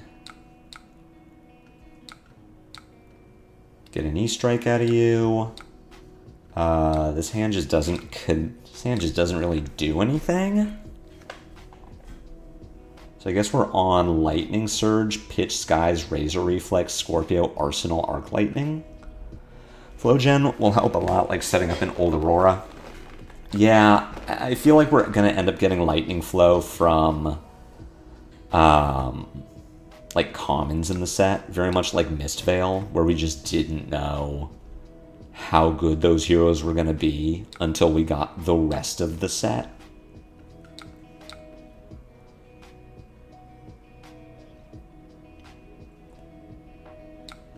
Because we're absolutely missing a lot of information.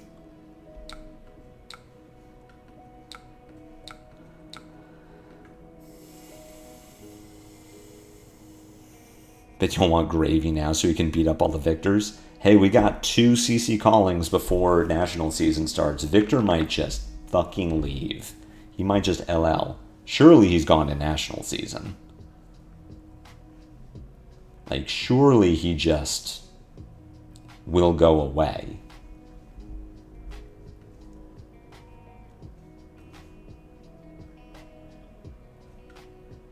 Let's also keep in mind on Talishar that Storm Strike is not implemented yet. Jesus. They sure do love clashing. Hey, this hand sucks.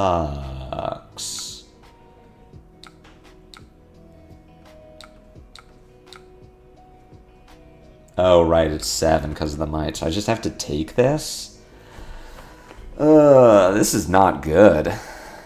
Yeah, we do need more Lightning Rune Blade attacks. I'm expecting to get more of those. Kind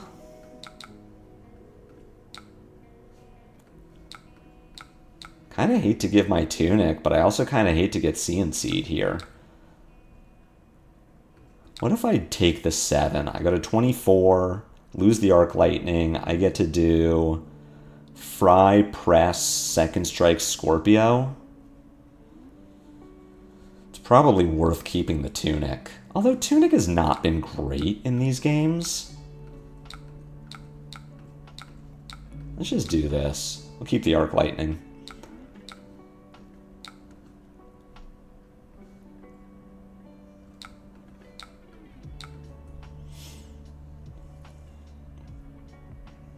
Send the Fry, press it, Scorpio. Nice little, what is this? 2-card 8?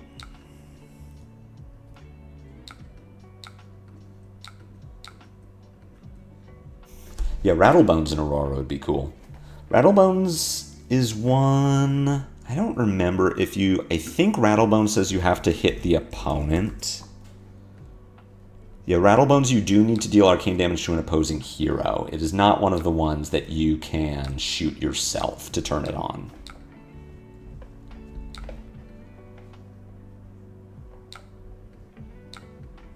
Wow, what a fair and balanced card that was. It's pretty cool when your opponent does a 1-card 9.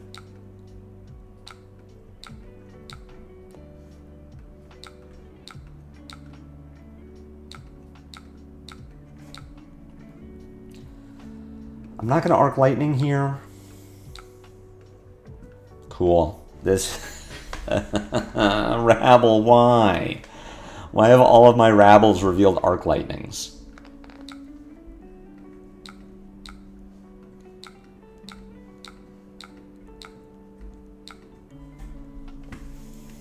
Three card 9, baby. Let's go. What is this Victor build? Good enough. This Victor build is very bad, but it is good enough.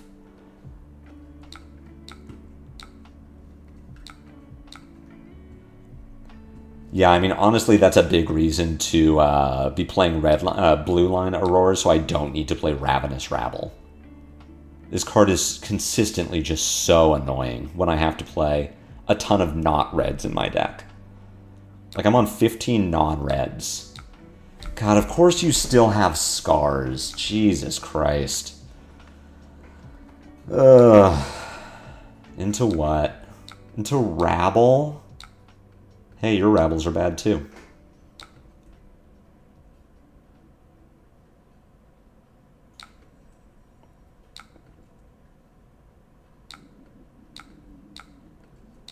Four? I mean, it's going to be good enough. We're going to lose to this Victor list, which, yeah, does not speak good things about the power of Aurora.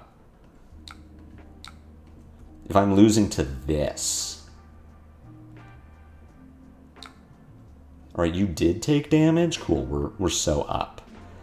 I'm going to go Meteoric Rise. This will have go again. I sure do wish I had my Tunic still. Should undo that. Should go Discharge first, so that the Rise is more likely to hit. This certainly is a way to play Victor. So we get to make this 9.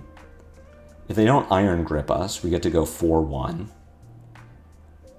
Dealing 2 more Arcane.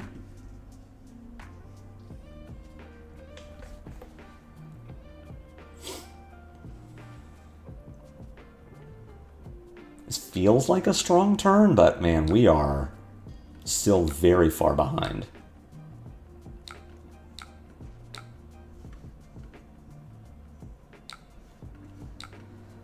Follow up with Second Strike, coming in for a total of 5 damage. This is still horrifying because whatever Victor does is +7. Because Goldmane Estate is a card that exists. This potentially gets us ahead, but I do not like our position in this game. I think we are very much dead. And this was a bad Victor build, too. So the red line thing into Victor, to be fair, never worked. We should not be surprised that it isn't working here. Yeah, that'll do it. That's gonna be good enough. Clashing is a fun mechanic, and I'm really glad that it exists in Flesh and Blood. Yeah, so the way we beat Victor previously was Flicker combo, and we don't have that anymore. Turns out a deck that can block for 7 with 1 card 6 times in a game, and then block for 6 with 1 card 3 times in a game, is going to be really good at dealing with Aurora. Sorry, it's not blocking for 7, it's getting 7 value with 6 cards, and then 6 value with 3 cards. Into Betsy. Is this one of you? Is this what future CC is like? What do you even do? Let's try that.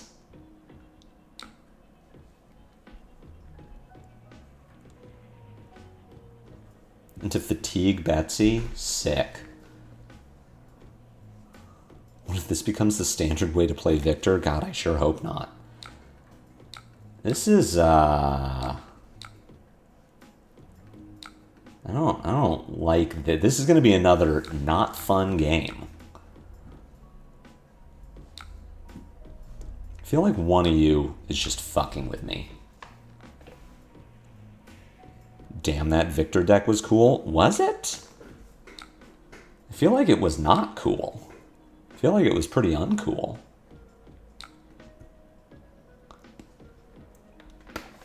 I feel like it consistently lost value. And won off the back of clashes and Goldmane Estate. I'm definitely not salty about that game. I think I was supposed to press the Flittering Charge instead of Voltarising to work around CNC. Like, I can Voltaris out of Arsenal in the phase of a CNC and feel good about it. I cannot press and feel good about it. Spinal Crush for 9 should be fine. So you hit me for 9. I lose go again. My line is going to be Rabble, Press, Pitch, Reflex, Arsenal Second Strike. That seems good enough. No, Rose, I'm thinking it's Burst Flames. Who was talking about the losing to Betsy on stream. I have a feeling like it's Burst Flames. Alright. I'm done with Rabble. Rabble does not like me today. Ooh, look at Betsy, the pressure is on. We're gonna lose to the Betsy. Like, the Betsy is fatiguing us. This is the matchup that Aurora will lose because it's the matchup that she lost previously without Flicker Wisp. If more wager cards are in Mastery Pack Warrior, Olympia may be the victor of Warriors. Cool. I sure do love Victor.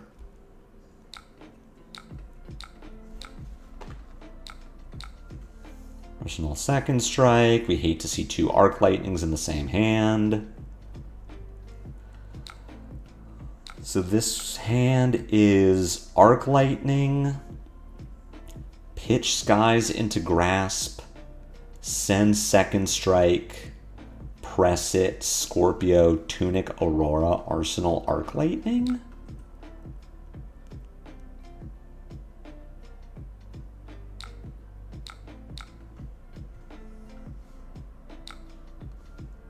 Play Arc Lightning. Betsy will pitch. So I do not need to ping myself. I'm getting 1, 2, 3, 4. Oh, she took the damage. Never mind. Okay, great. All right, that doesn't actually matter then.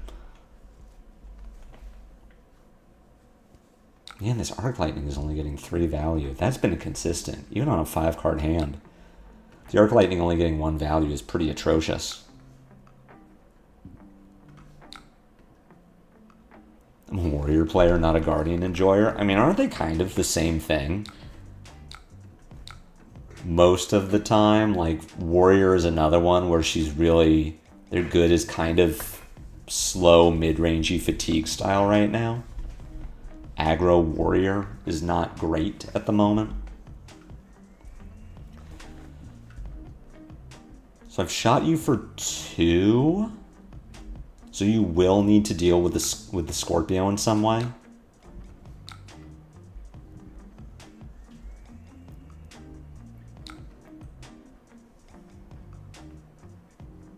You're currently taking 1 damage.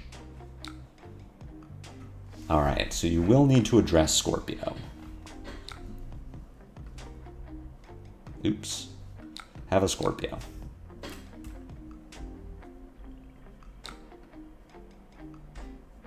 I'll take a Crown EP. You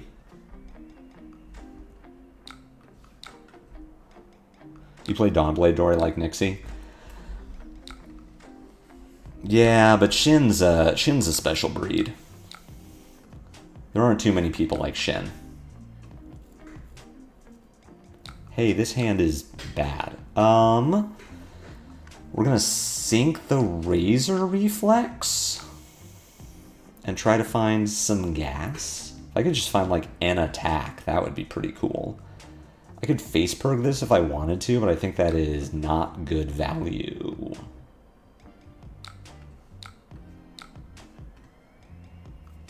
take Duality. This is a good old 3-card 11, possibly 12? Get to go Surge, into Current Funnel, into Duality, which will have Go again, into Scorpio, sit on my Arc Lightning. Shouldn't be stocking your Dawnblade games.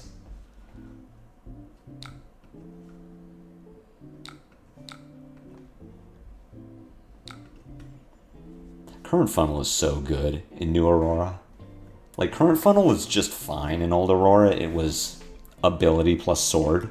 But man, this really ties some turns together in New Aurora. I'm a big fan.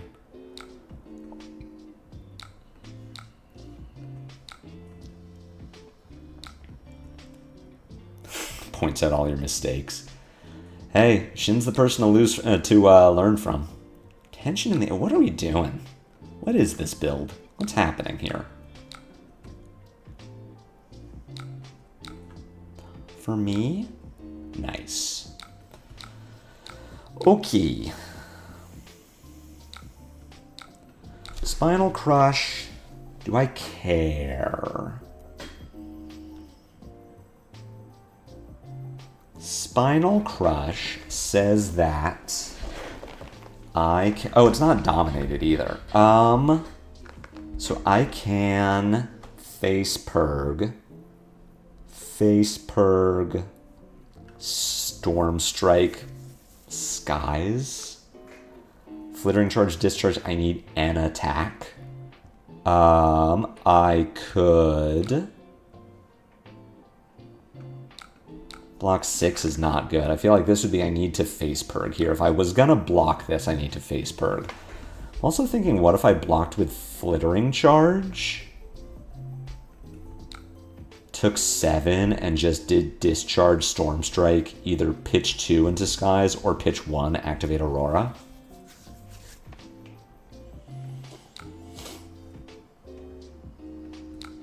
What do I need? If I rip an attack off the top with Face Purg, then my turn is good. I get to Flittering Charge, Discharge, attack with a thing. If I rip an instant, I'm kind of okay. I get to, like, Discharge, Flittering, Press, Scorpio. If I rip a non-attack, it kind of depends on which one it is.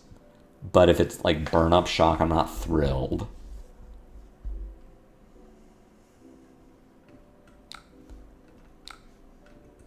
I think I will block 7, go to 16, send 8 or 9.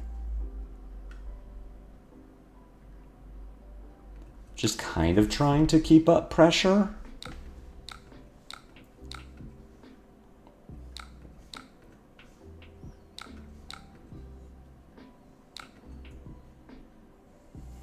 See how this works? Still have the Phase Purg, we still have Grasp, we're kind of chilling.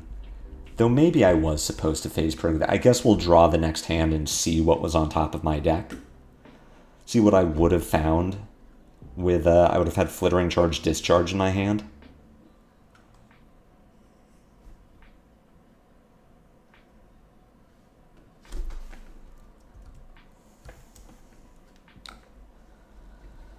Block 9 here.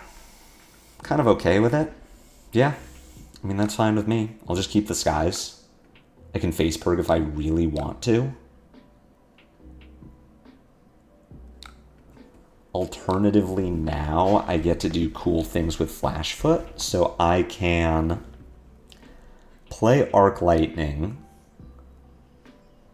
pitch Skies to Meteoric Rise for 5 go again, potentially 7. I have Snaps if I need it. So we will start with the Arc Lightning. So that how you know it's not me. You would see Dory's sleeves specifically. Okay, that's reasonable. His sleeves are great. You do take the damage. That doesn't really mean anything for me, actually. Come to think of it, whatever. We are going to Tunic the Rise so that you don't know what the rest of my hand is.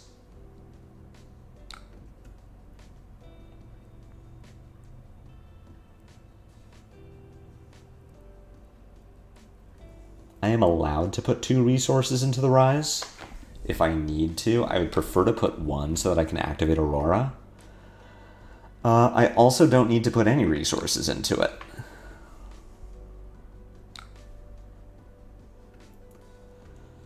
Sink below here is fine.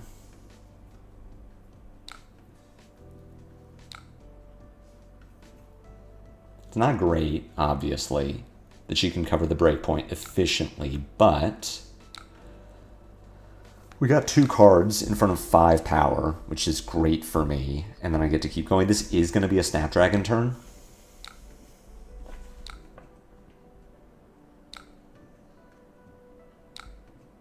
Arcane Polarity. Jesus Christ. Only in open format.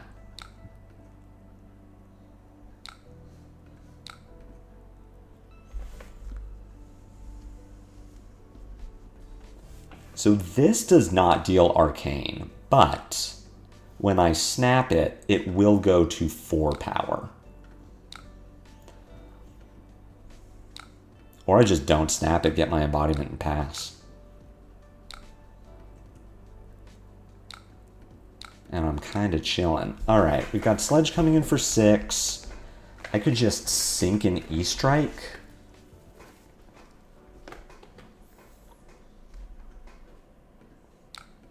Which I believe is the correct line. And a flow state embodiment, does that do anything for me? Not particularly, so I can send a 3-card 11. Could do E-Strike draw. E-Strike draw seems fine. I mean, it's the highest upside play. I'm going to do embodiment snap Scorpio. I also don't need to snap.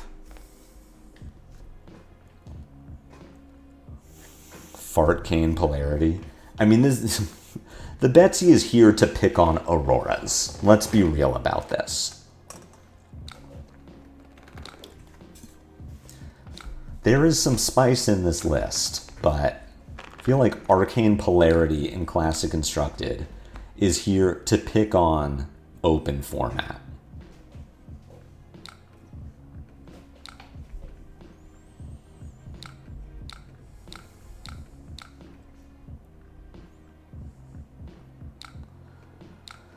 Set the Rise. We've got Sledge coming for 6. I get to do Arc Lightning, probably pitching to the Rise, much as I want to. I mean, I could Arc Lightning, Flow State, Sigil, make an embodiment, second strike Scorpio, and then I would have Tunic up. That seems pretty okay. I could face Purgatory here if I wanted to, but I don't think I should. Yeah, so then we keep the Meteoric Rise in Arsenal, where I'll have Tunic up to the next turn. I don't need to shock myself.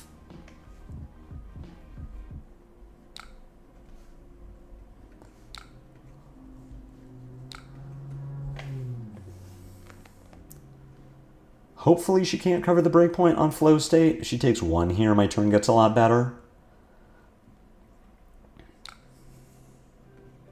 This is Chainlink. Always has it.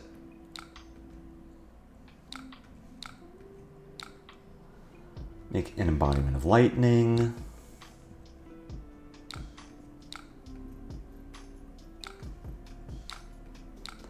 Storm Strike only attacking for 3, but that's still fine. We get 1 from our Arc Lightning. Scorpio's going to come in for 1 after this. We have our Meteoric Rise in Arsenal. With our Tunic, it's going to be up. We still have our Snapdragons. We're fine. Everything's okay.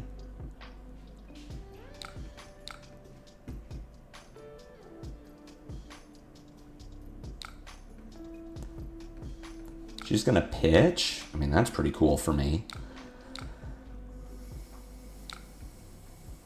I guess she prevents 1 with the... Yeah. She kind of gets the same amount of value either way.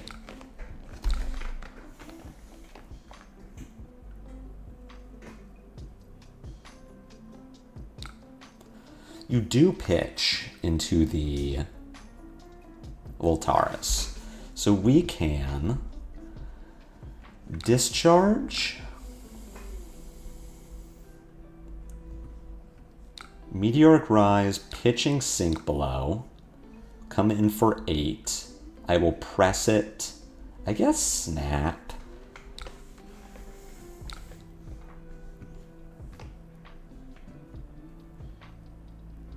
Alternatively, no, I kind of need to snap it no matter what. All right, so we'll press.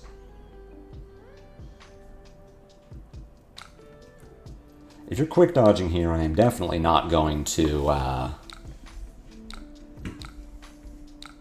snap for Scorpio. That's kind of cool. We got a whole ass quick dodge for that. I get to do... Is it Chokeslam for 6? It's kind of annoying. Kind of need to gain power. That was kind of my whole plan. My line is going to be Mercurial Skies, Discharge. I guess I don't need to discharge it. Mercurial Skies, Tunic Flashfoot.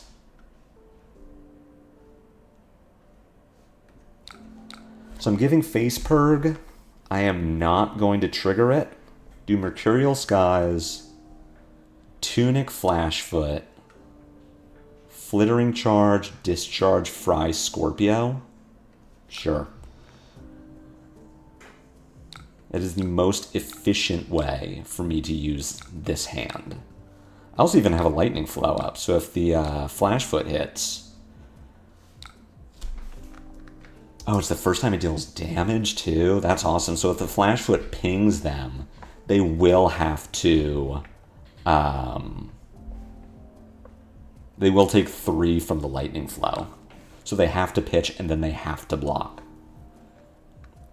Mercurial Skies is pretty sick. We even get a Tunic for me.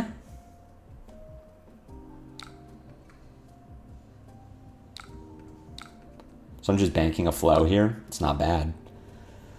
That's pretty okay.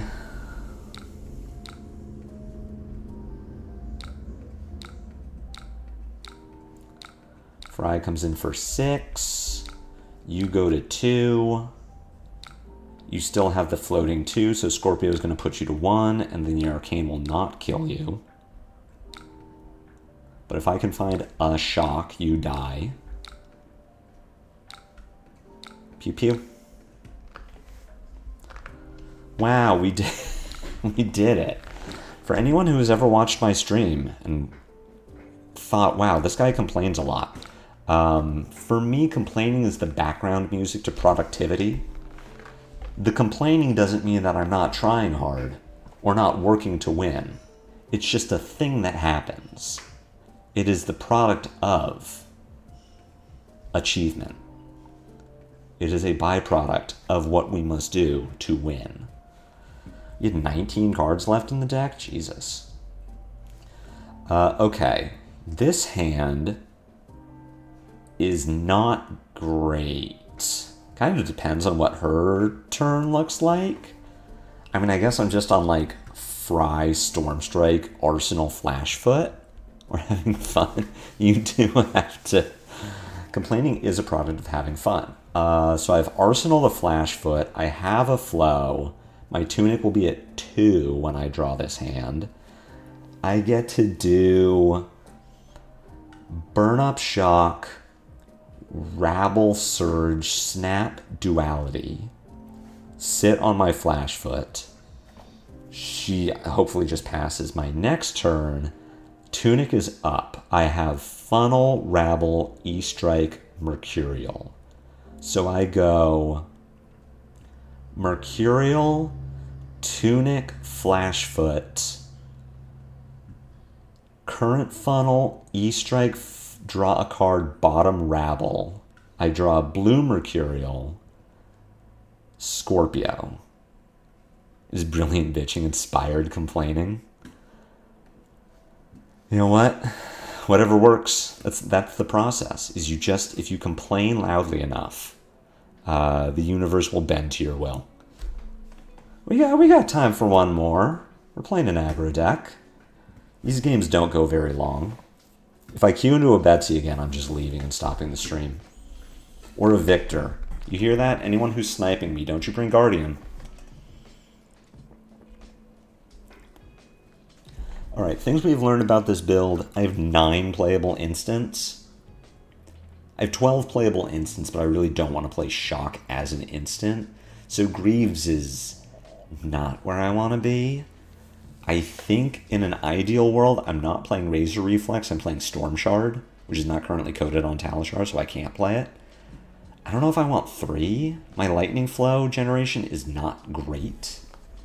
I have 8 ways to make Lightning Flow. 3 Storm Strikes, 2 Rises, 3 Flow States. I don't know. I don't know if Greaves combo is going to work. Marionette. Well, my sideboarding, my equipment is very limited. So that's fine. They choose to go first.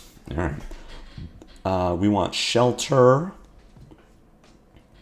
2 Sinks. 3 Dualities. My attack action count is a little low, but I think I have to just be okay with that. What if I did this?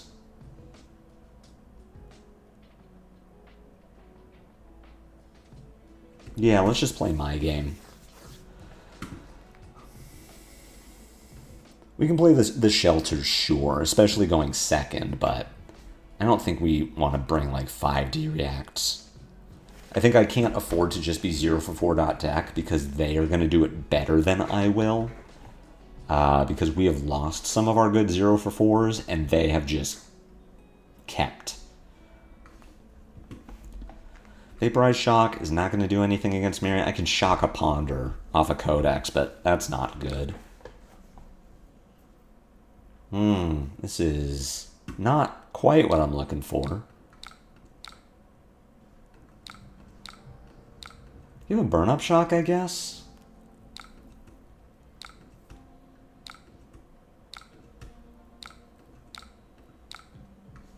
That's pretty good. I guess I was supposed to let that hit.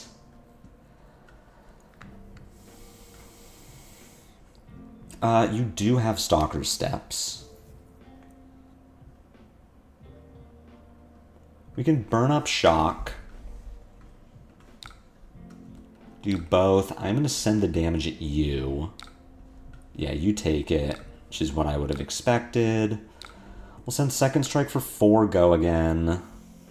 And then probably, I could do E-Strike, draw a card. Like, it being 5 is relevant. Alright, Burn Up connects. I could choose not to Arsenal a card because it's Assassin. Also Funnel Web. Yeah, we're just doing buff power. Just send 7 here, the good old, what was that? 4 card 16? Aurora do be like that sometimes. We do not get to face Purg here. I'm not blocking anything. It's Black Widow. Like, if they have Kiss of Death, I just get fucked, right? Depending on their lot, I just get fucked, right?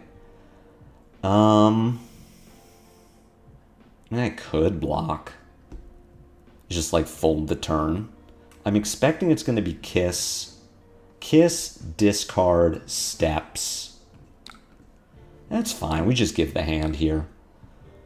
Like, if you're going to give me your stuff, okay. I mean, at the same time, if she's giving me Stalker Steps, that's her Arcane Barrier. I would love... Oh, Stains will work. We are going to discard Press, because if you don't have a follow-up... Yeah, rip.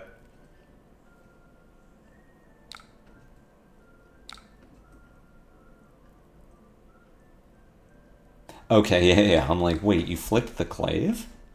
I'll take that. Meat Madness did hit from hand. We just pass it back. Does hand do anything? Not in particular. I mean, this is a 3-card 11, and then Arsenal Flashfoot. This is not Face Purg. We're not marked. Marionette doesn't have Mask. Hopefully their turn is not good. 3-card 11, Arsenal Flashfoot is not bad. There's no way I'm blocking this Clave.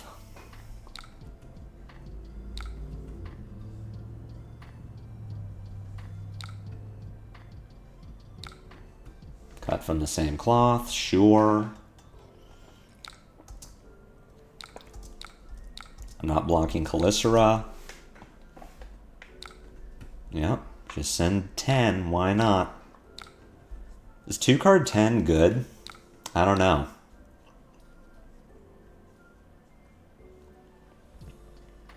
I think I have to just take 3. Hope that they don't hit the 33%. Okay, cool. So now we will do our 3-card 11, Arsenal the Flashfoot. We're chillin'. Why did they bring 65 cards against me? Red. Nice. Got the red one time. Sink below. But I'm supposed to be 0 for 4 dot deck.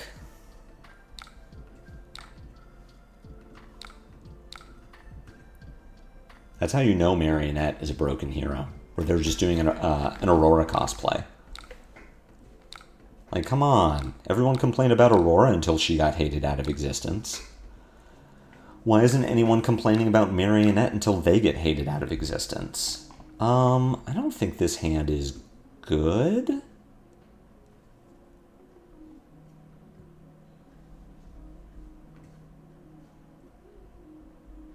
Get to do just like E-Strike for 7. This is a bad hand.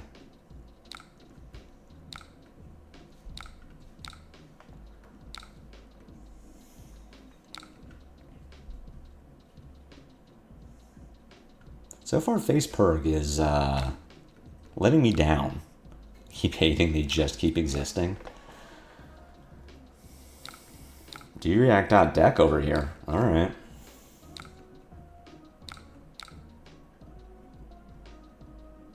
Hey, I can Face Purg. I'm not going to Face Purg this one, but I could Face Purg.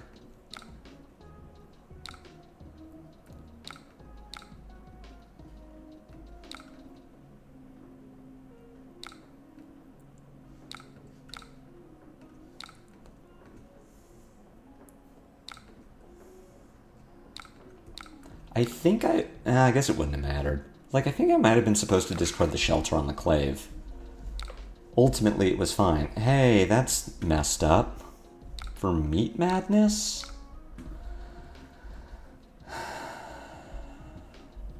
Guess I give you cards here?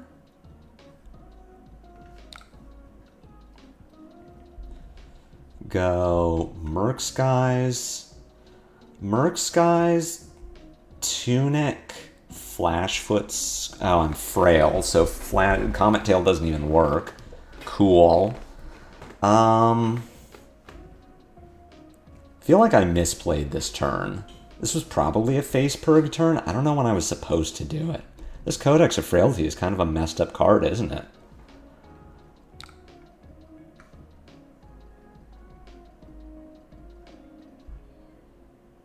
Oh, and Merc Skies is... God, this sucks.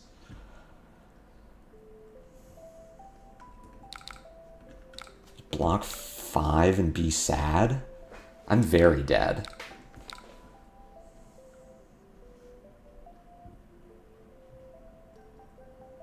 This was a bad game.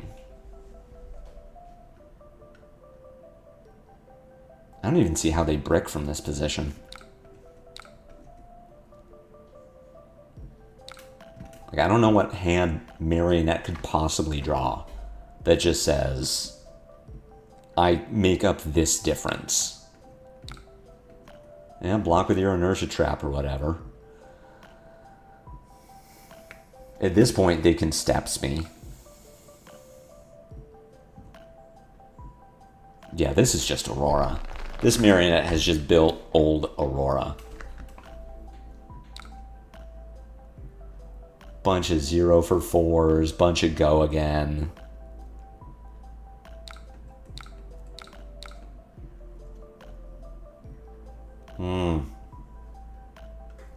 Perfect way to turn on face purg. To block for 4, we're so up.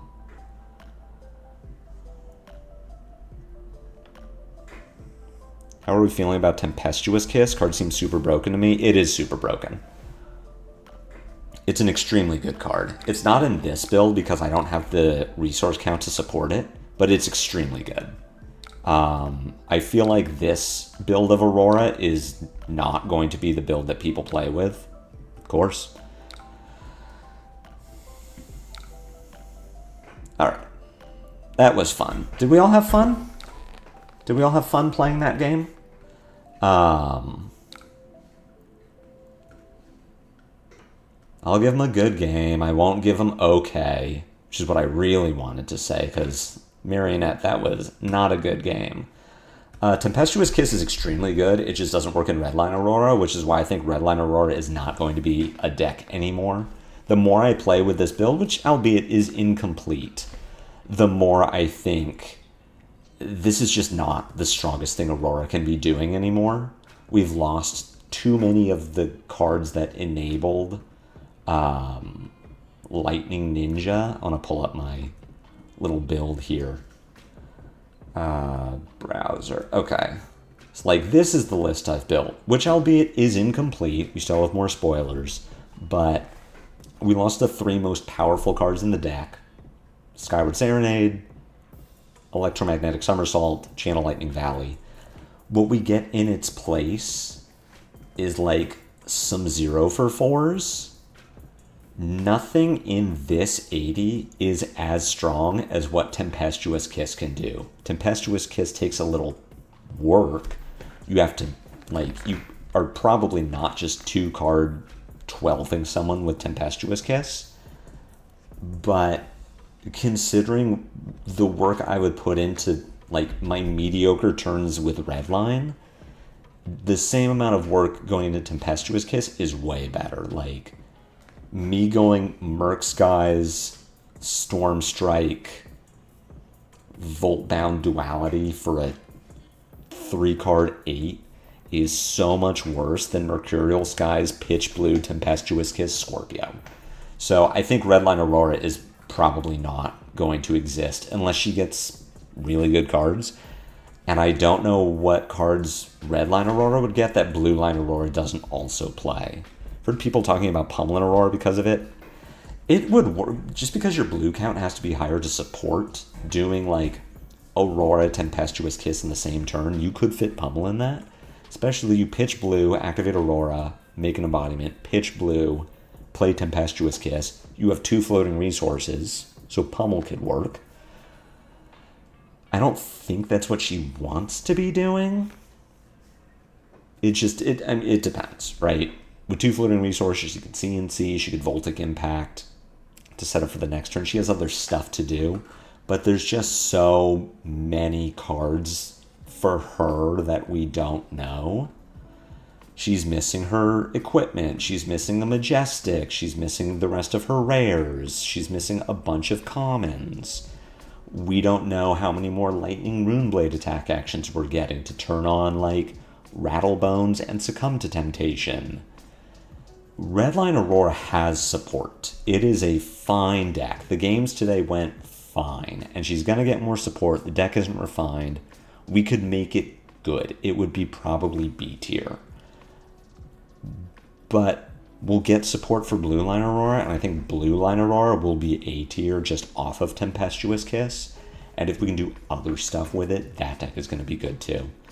So come back next Friday for Aurora Fridays. I'm going to try to build Runeblade Aurora with Tempestuous Kiss. I'll do my best. I don't claim to be a good deck builder. For Redline Aurora, I can kind of just use the template that was laid out with Aurora 1. But I will do my best, because I think Redline Aurora is kind of not great.